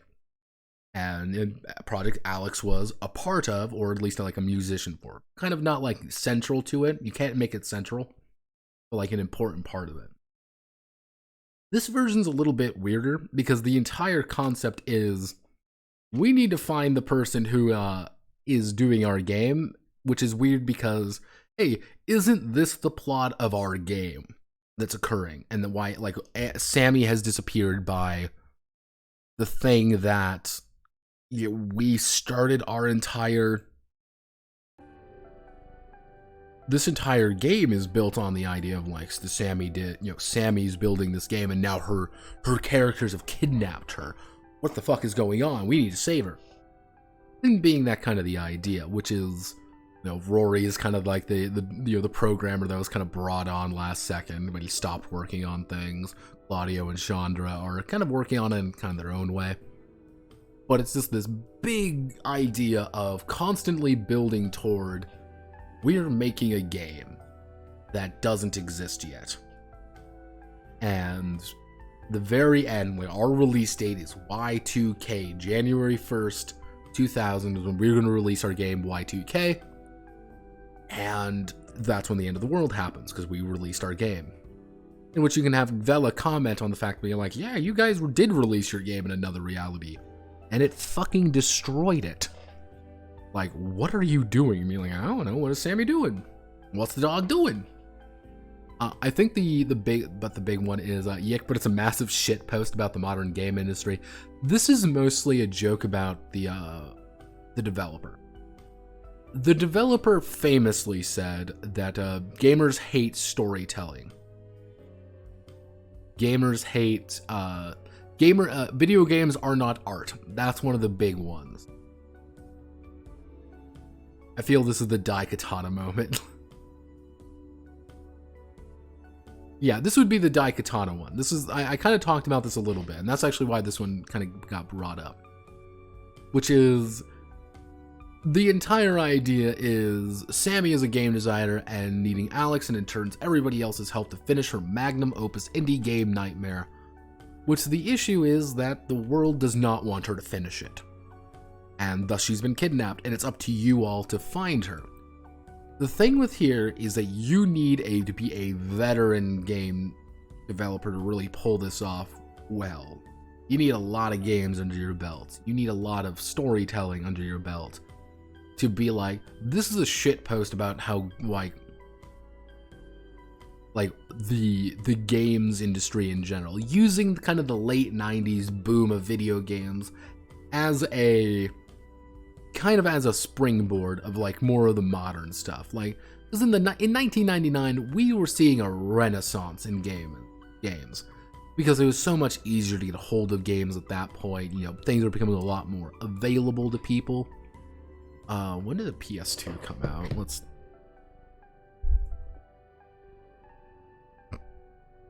But it was also kind of by 1999 we had already had fucking bangers on the PS1. We were seeing like the first big surge of PC games. And you could talk about things like that being like, oh, well, here's all these cool games we're playing. Sammy is making her own. And that's when it's like we discover, wait a second, holy shit, what's going on? Final Fantasy VII came out in 97. That'd be 2 years old at this point. When did Final Fantasy VIII come out?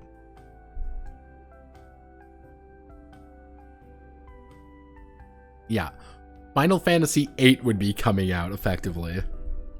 9 come out. Yeah, like Final Fantasy VIII would be like coming out.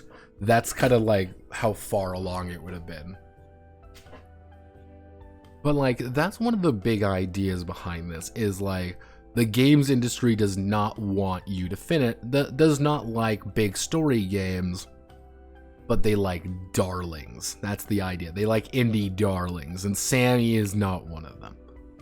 Which, if YIIK wasn't terrible, you could pull off. If YIIK was an independent game, again, by a veteran studio who'd done a bunch of games, and it was kind of a shitpost about like AAA games, and kind of like, yeah, you know, AAA games kind of devour little indie games, and for all the games you see out there, there's a lot of games you don't see. And if that was like the major kind of like theming of it, was like the little guy gets swept under.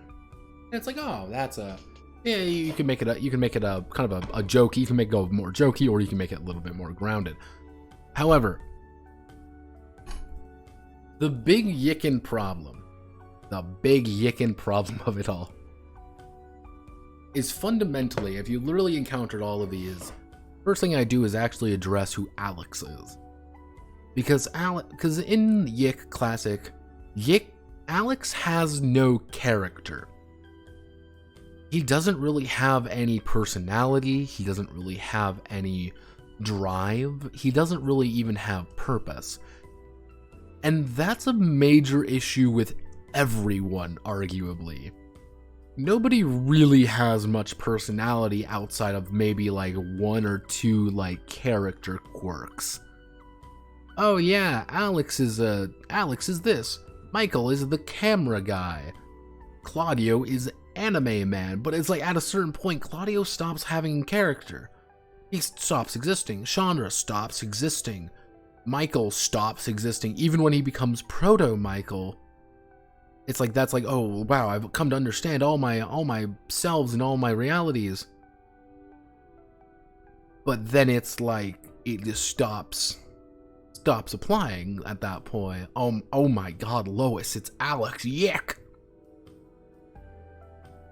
But then it's I think the main crux is because Alex is so devoid of character.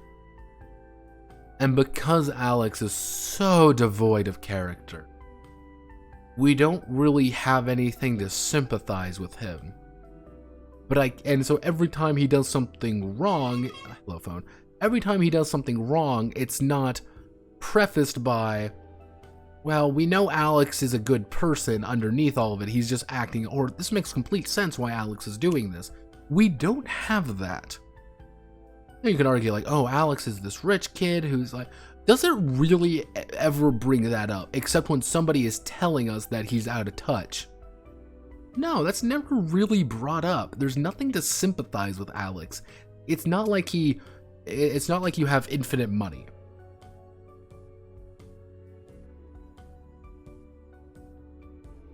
Nobody cares about your dead sister, Chris. Dad, I'm still alive. Shut up, Meg. Gunshot. See, it writes itself.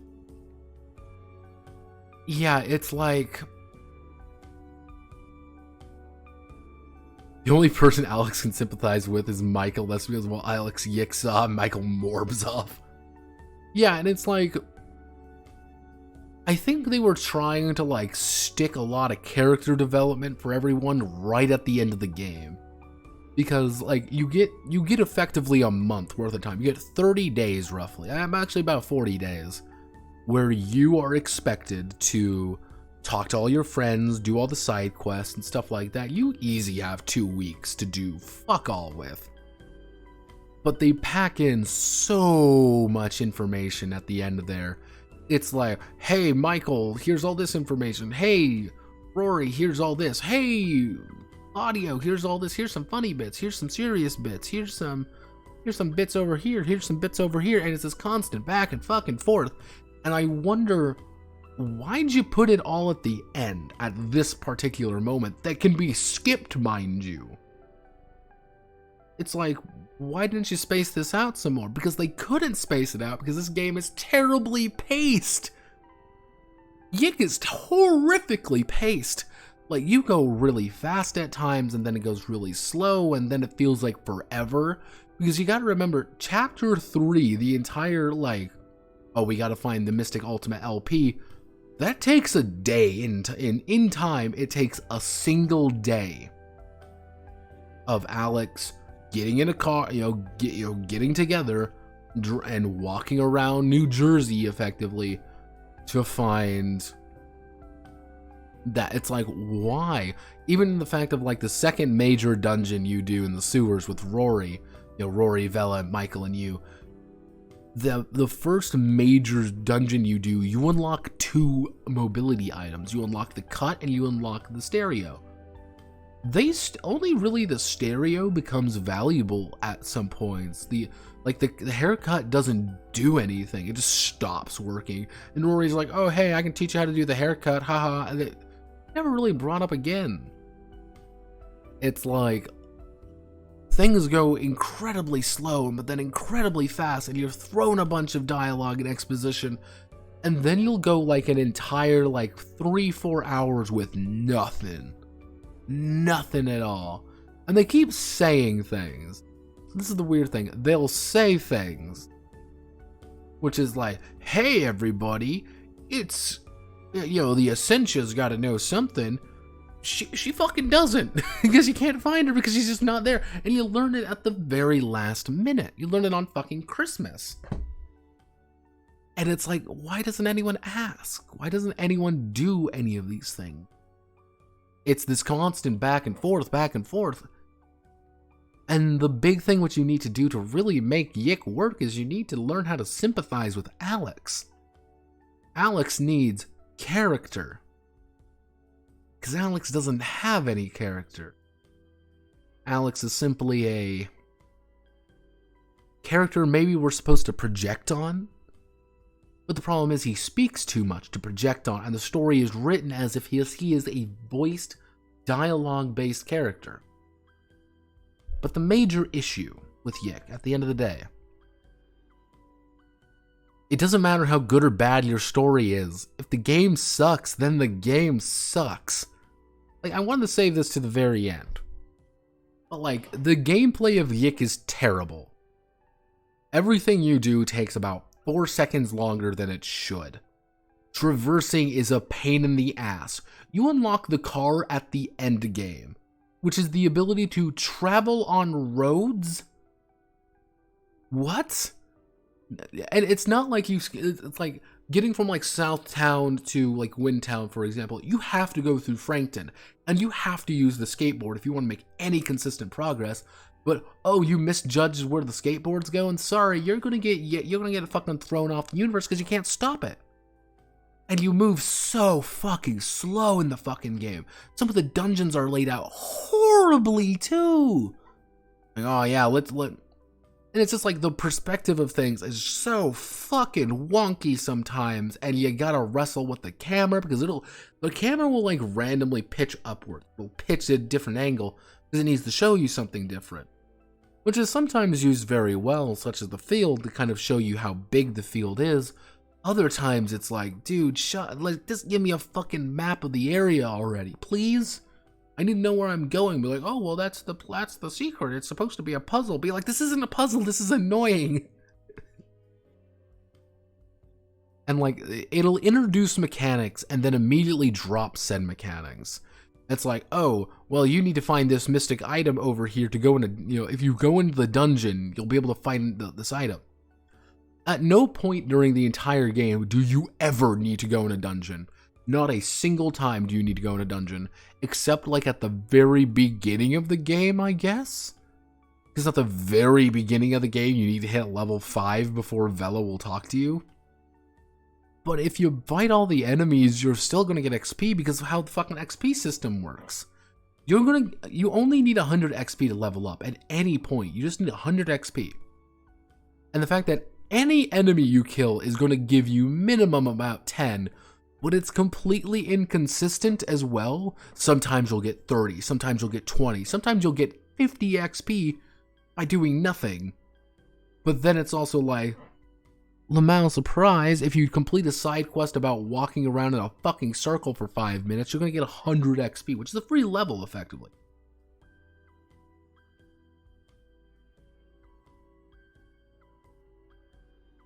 Yeah, it's 100 XP per level, and you will level up once.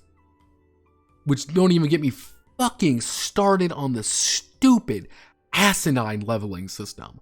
I have not a single fucking clue who the fuck thought that was a good idea. Like, I have not a single clue who thought not even randomized, like, because the weird thing is when you go into the dungeon, you have to purposely choose each of your level up stats. And sometimes you'll get like a 2, a 3, like 1, 1, or a 0.5. What the fuck does a 0.5 do? At no point does the game ever be like, oh, here's a 0.5. It just increases it by 1. Why is it 0.5? Oh, but it's postmodern. No, that's just annoying. Or like the fact that if you want to level up, what you have to do is you have to go to a phone. You have to go. Then you enter the mine dungeon. You have to enter the door to the mine dungeon. You have to go through each of the 4 doors. Then you need to talk to Marlene. You need to confirm to Marlene that you go down. If you need to do like 4 or 5 levels, it's constant. You gotta do it. That's why at the end I started just running to Marlene, because you have to engage 2 dialogue windows with her. With him, I guess, and then you'll auto-assign your stats, which don't matter because half the time the game makes no sense with its like how it's actually designed and like how it's staffed. There's no reason behind the stats, and it's like, oh well, I have a strength of set. Like Claudio had a strength of about 120 by the end game, 120. He was far ahead of everybody. And he was hitting significantly less for less damage than everybody else. Is it not based off strength stat? Then what's it based off of? You never told me, game.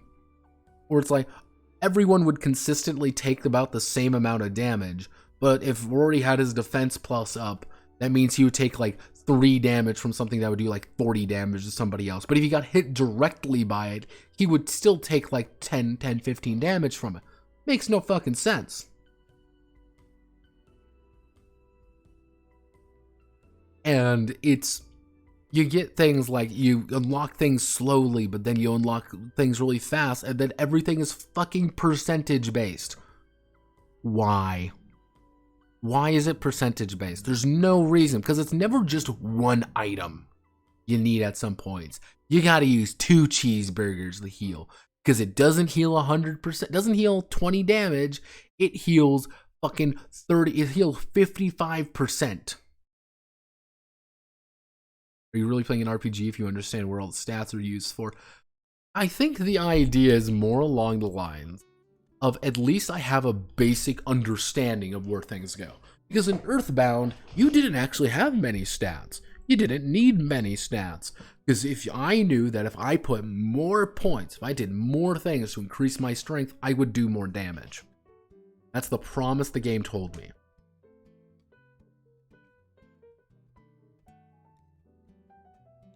Here, and just never felt like I was doing any damage. I got to the point where basic attacks were not worth it to do. It got to the point where stats stopped meaning anything to me, and it's like, why do I bother about my equipment at all? Like, the only reason I should ever care about my equipment is just to get bigger hit values, I guess. That's why I never stopped equipping the Mystic Ultima LP, because it's the best weapon in the fucking game. Oh, well, if you save the broken record, you can trade it in for the Ragnarok, right? No! The Ragnarok sucks! You get less PP out of it! Which, that's the only valuable thing for Alex near endgame. You just hit EP strike and do 700 fucking damage. Like, the ending, the entire last segment, I didn't lose anybody. I didn't fall below half health on characters. I didn't fall below a quarter health. Because you fight 4 mini-bosses. Those mini-bosses went down in 3 hits. The only boss that did not go down in 3 hits was a boss that healed himself and had insane defense. That was the only one. And it wasn't because he was hard. He wasn't doing damage to me at all, because I could just block everything through the fucking mini-games. And it's not fun. Like, there's no challenge to it. There's no challenge to YIIK.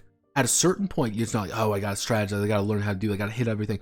Doesn't fucking matter. Sometimes, it's like, if you get more hits, you might do more damage, or maybe not. You don't know.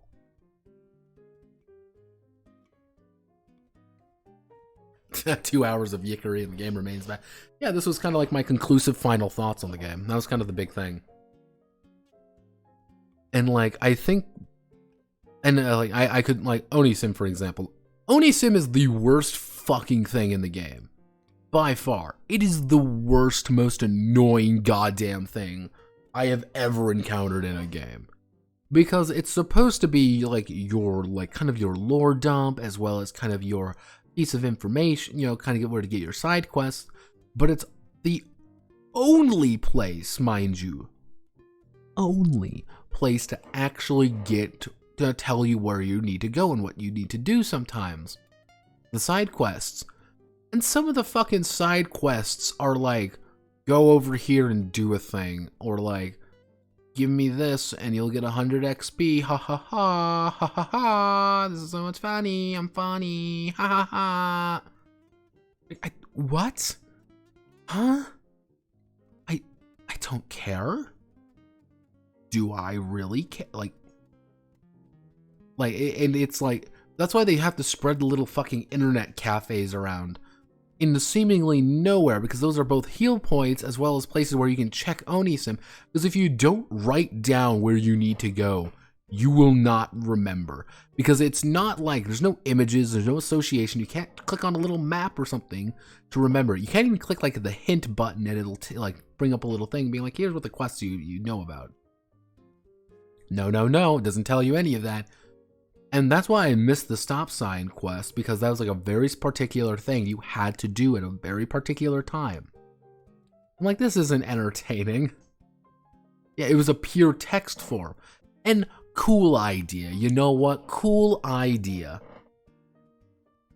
But, because there were images. It's not even necessarily that, like, yeah, here's a pure text side quest, that's fine.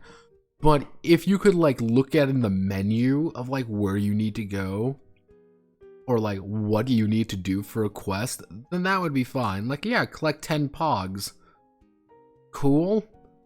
Like, that feels like something you should introduce at, like, step 1. Like, the day 2, you see the fucking pog quest. If you collect all the pogs, you get to do everything. Because, like, one of the weird things is that a lot of the side quests lead into each other.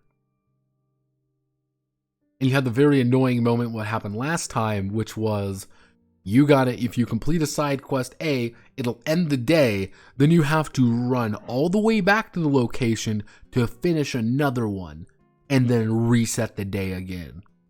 It was like, this is terrible fucking game design. This is horrible. Who's enjoying this? Like, there's a couple other, like the fact that, like, they have terrible enemy varieties, one. Like, you're gonna encounter the same fucking enemies, have to do the same fucking mini game over and over and over. The stupid fucking mini games. Don't even get me fucking started on those. Those were just super fucking stupid. That's why I liked Rory so much. Rory was great. You wanna know why Rory was great? Because you didn't have to do anything with him. He had no mini games, no bullshit. He had no problem. He did. If I wanted him to do damage, I put him on pacifism. That's all I did, because I know he was going to do good damage. He's going to do reliable damage. But then he was like, "Oh, well, I'm protecting you." Like, that's terrible. Stop it. Or the fact that you get Essentia so late in the game that you don't really get to use her for that long, and because she's like the best fucking character in the game because she does good damage. Because the game lies to you most of the time, being like, oh, well, you know, no one's really going to do any damage. Michael does fuck off damage, but he has like the highest stats. Chandra is weird because she's forced to use the affinity system, the imbue affinity system, which if you turn off the imbue affinity system with her, she gets worse. She is useless, but I don't want to turn on the affinity system either because there's a chance that she's just going to not do any damage. So it's like, I never use Chandra for that reason. Chandra was useless. Claudio, like, he stopped being useful at a certain time because you have to do the fucking Bushido. And Bushido was up, up, down, down, left, right, down, down, up, left, right. You gotta do that. And that's literally 10 seconds. And that's not 10 seconds of fun either. That's 10 seconds of staring at a screen and hitting prompts. It's like, holy shit. I mean, like Riku.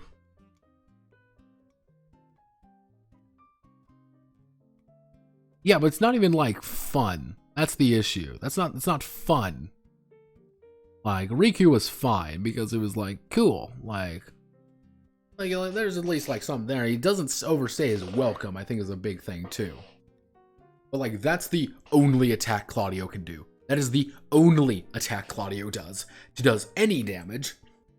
And if he was like, oh, well, yeah, I can also just attack and I do instant damage or I do good damage to other people, that'd be great. But he just doesn't do that. And even his beatdown doesn't actually generate more hits. It generates a single hit, or you can hit many people if you hit this little fucking bar. Little fucking thing. It's Vela, like, none of Vela's abilities were useful except the heal. All of Michael's abilities were bad, except Glamour Shot near the end, once I figured out how Glamour Shot worked, which was just give everyone a bunch of fucking strength and defense. Alex had two abilities that were useful. And Alex's two abilities that were useful were LP Toss, which had a 50-50 chance of being able to wipe the entire board, or EP Strike, which instant killed most basic enemies, or did a shit ton of damage to the boss. I beat the Alex Comet.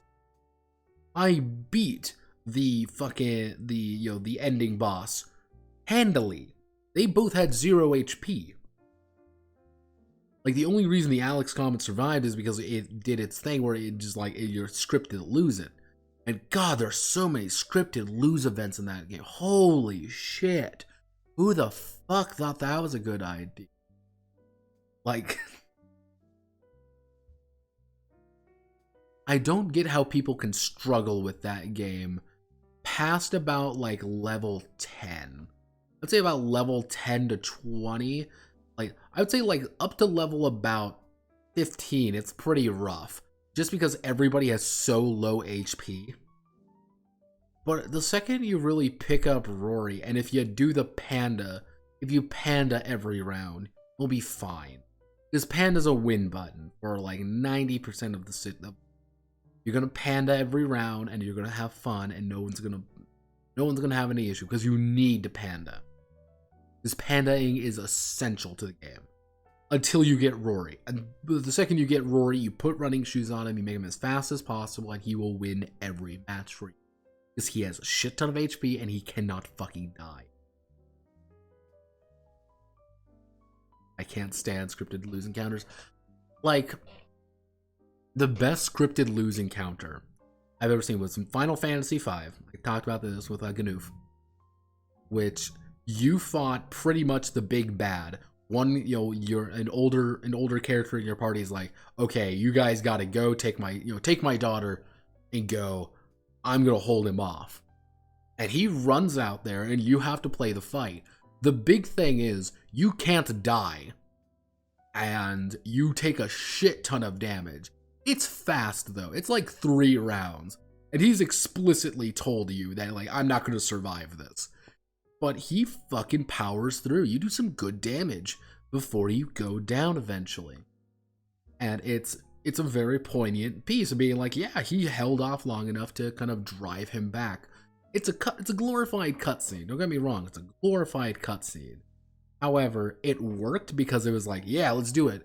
And smartly enough, in Final Fantasy V, what happens is your Bartz runs over there along with the other 3 and attempts to heal him. They throw a phoenix down on him. It doesn't work because he's that dead. And I'm like, cool, this is fine.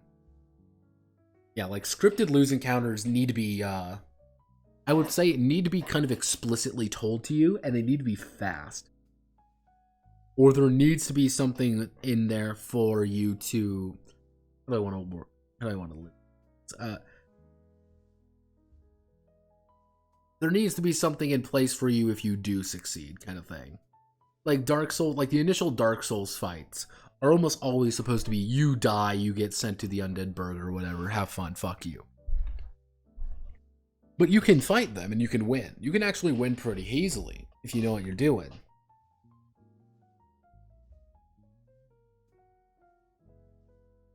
Now, mind you, what occurs is, after you beat that, you immediately get murked. Something happens that kills you again, but they do anticipate you. They do anticipate you to lose, and they provide good, they usually give you something pretty damn good for you, like, hey, you did really well here. Get something.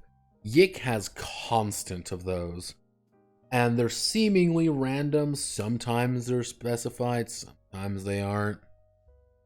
But, like, then you have, like, the entire ending sequence. The entire ending sequence to YIIK can have an entire fucking essay assigned to it of how not to do an ending sequence. Because the ending to YIIK, the final half, the epilogue, effectively, is infuriatingly bad. Because you have none of all the people that you've worked with are dead. They're all gone. All of them have been annihilated. All of you, it's just Alex, and like, oh no, I'm so sad. Here's the final Alex.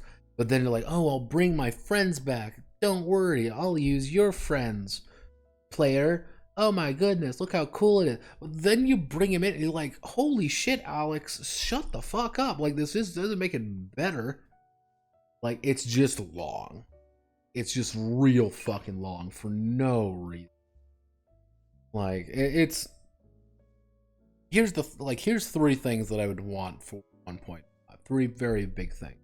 One, fixed dungeons. Make dungeons actually enjoyable and worth something. There was no reason to go in a dungeon. There was zero reason.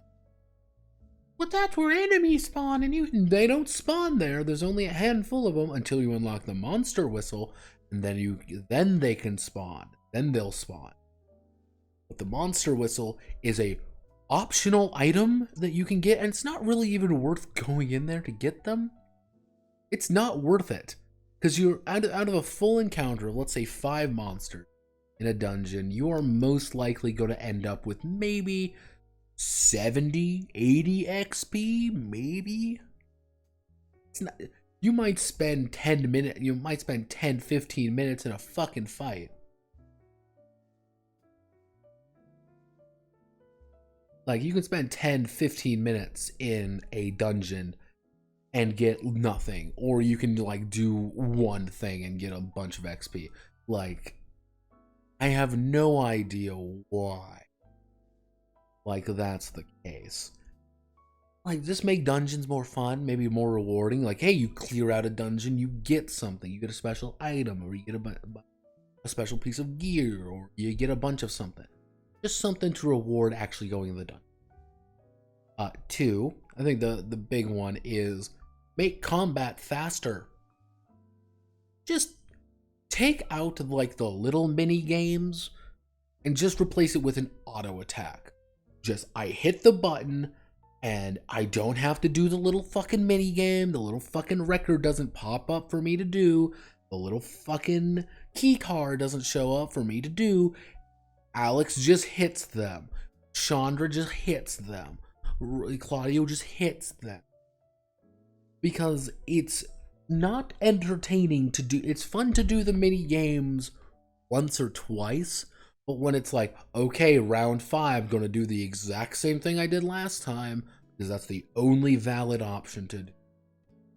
It's not entertaining. It's not fun. This is just annoying.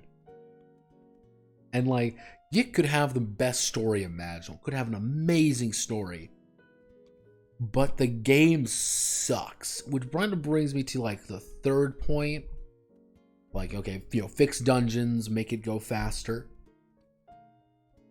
I think pace the story out more. Pace story and gameplay better. Because what occurs is the amount of times that you're doing story stuff and then gameplay stuff could be like, you're gonna spend the next hour hour and a half in a fucking dungeon with zero plot happening. And then you're gonna spend like, here's an hour in a fucking cutscene effectively. Going from point A to point B to talk to people.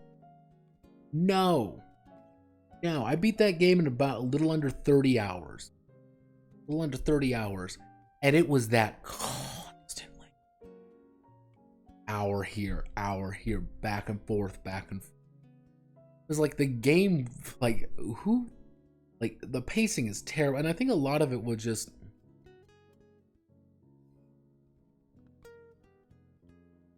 I think Essentially is the better minigame because it's part of her animation. To a degree, I think Essentially is easier because it's actually pretty simple to pull off. And if you look at it, a vast majority of Essentia's attacks are not actually minigames. All her special abilities aren't minigames. They're just tied to her. They are all tied to her health, which is fine. If there were just, you cast an ability and it draws from your PP, that's fine. I'd be okay with that. It worked for everyone. Also multiple ones. I think they were kind of doing that with Alex's, but the problem is, like, Alex has, like, you're only going to be doing it for 2 abilities, because those are the only 2 abilities Alex gets. Like, there's a lot of problems with YIIK, but those are like my big three. Fix the dungeons so they're actually like rewarding to play, because that's what you're gonna like do. That's what's like time for gameplay, because that's I think what they're supposed to be. Like, let's break up the story a little bit. That, and that's kind of also like fix the combat to make the combat just more enjoyable. Which kind of leads me to 2, because like combat is the least entertaining part of a game, and that's also like 90% what you're gonna be doing. It's an essential part of the game that is the worst part of the game.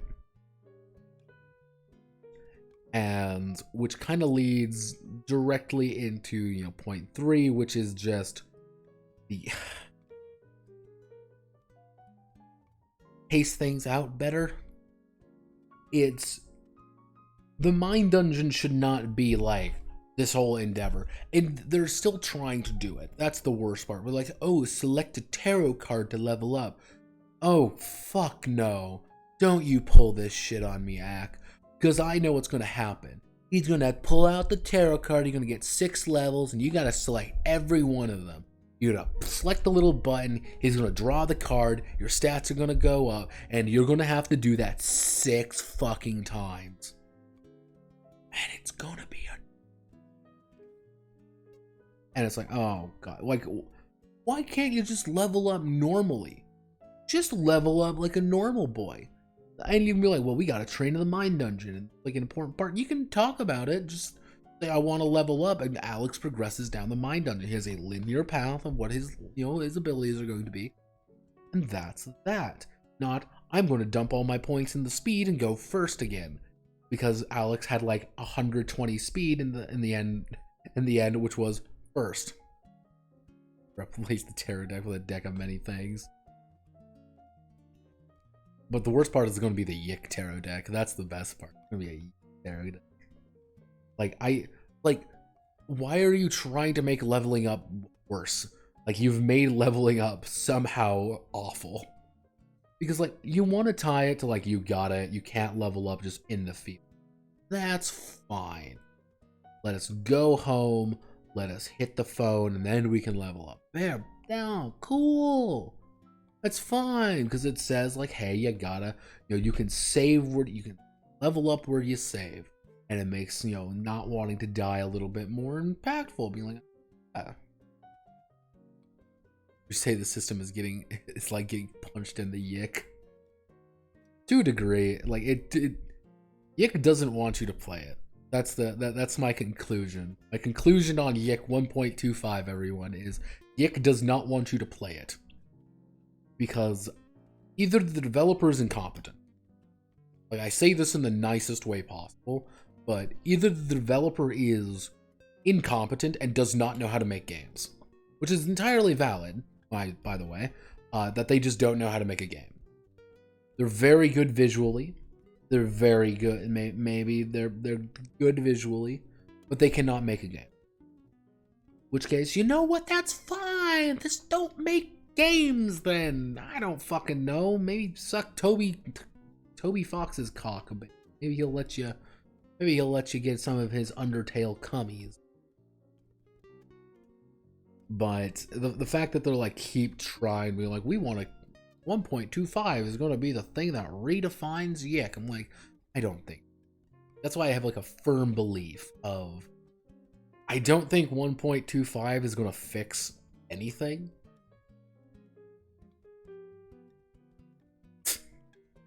Toby doesn't make Pokemon poser now. I respect it.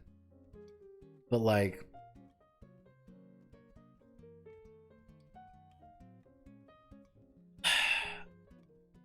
people have been saying like, oh, 1.25, 1.5 is going to be the thing that fixes it. Look at all these cool additions they're adding. Look at all these cool things they're adding. It's going to be great. I genuinely do not think much is going to change. I think it's going to be a lot of new visuals. I think we're going to get some new party members. But I still think there's going to be the fucking UI glitch. I can guarantee you there's going to be the UI glitch. I can guarantee you there's going to be, the fucking combat minigames aren't going to change. And they're not, because you can't change them. I don't think that we're magically going to get, like, better writing. they're not going to change the writing. I can tell you that. They ain't changing the, because that means you got to get all the old voice actors back, and they ain't doing. Because people like Chandra, you know, people like Chandra's voice actors already didn't do too hot. And I'm not blaming her. I'm blaming them for keeping it, kind of thing. Like, I'm not going to be like, you're a bad voice actress. No, I'm going to say, like, the fact that they didn't probably give you much direction, you recorded this from a home studio, probably. But yeah, that is my conclusion on YIIK. It is not a good game, and I dislike this game immensely. Axe Studios, from the bottom of my heart, they're incompetent. They're very bad at making games. Maybe you should focus on smaller games. Maybe work on a kart racer. Maybe work on another little RPG. Maybe make some art games using the same engine. Maybe make some like shorter games. Maybe like a puzzle game or something like that. That's fine. Like, you clearly have influence. You clearly know what you want. But you suck at it. You're really bad at it. Like, really bad. But I'll end it there. Thank you all for watching. My name is Notepad, and I hope you had a fun time. Tomorrow's going to be more Zombie Dark 30. And tomorrow the Summon Skate video will go up. Summon Skate's kind of a weird game, so hopefully everyone enjoys that video. Watch until the very end, by the way. Let's see. Have anything else fun coming up? Nothing much. On Thursday, we're going to do a DeWong stream, so bear that in mind. That'll most likely be pretty late, like tonight. But not because of like anything else. It's simply because it's probably going to be late, because DeWong streams, I like doing those at night because I usually get a better vibe on things. So I'm doing pretty good. This weekend we're doing the Curious Case of Maho Shoujo, so get ready for that. Hopefully everyone's excited for that. Probably tonight I'm going to be going over some of those games by myself, so you might see some images and meandering thoughts. So thank you all for watching. Godspeed, good luck, and I will see you all tomorrow.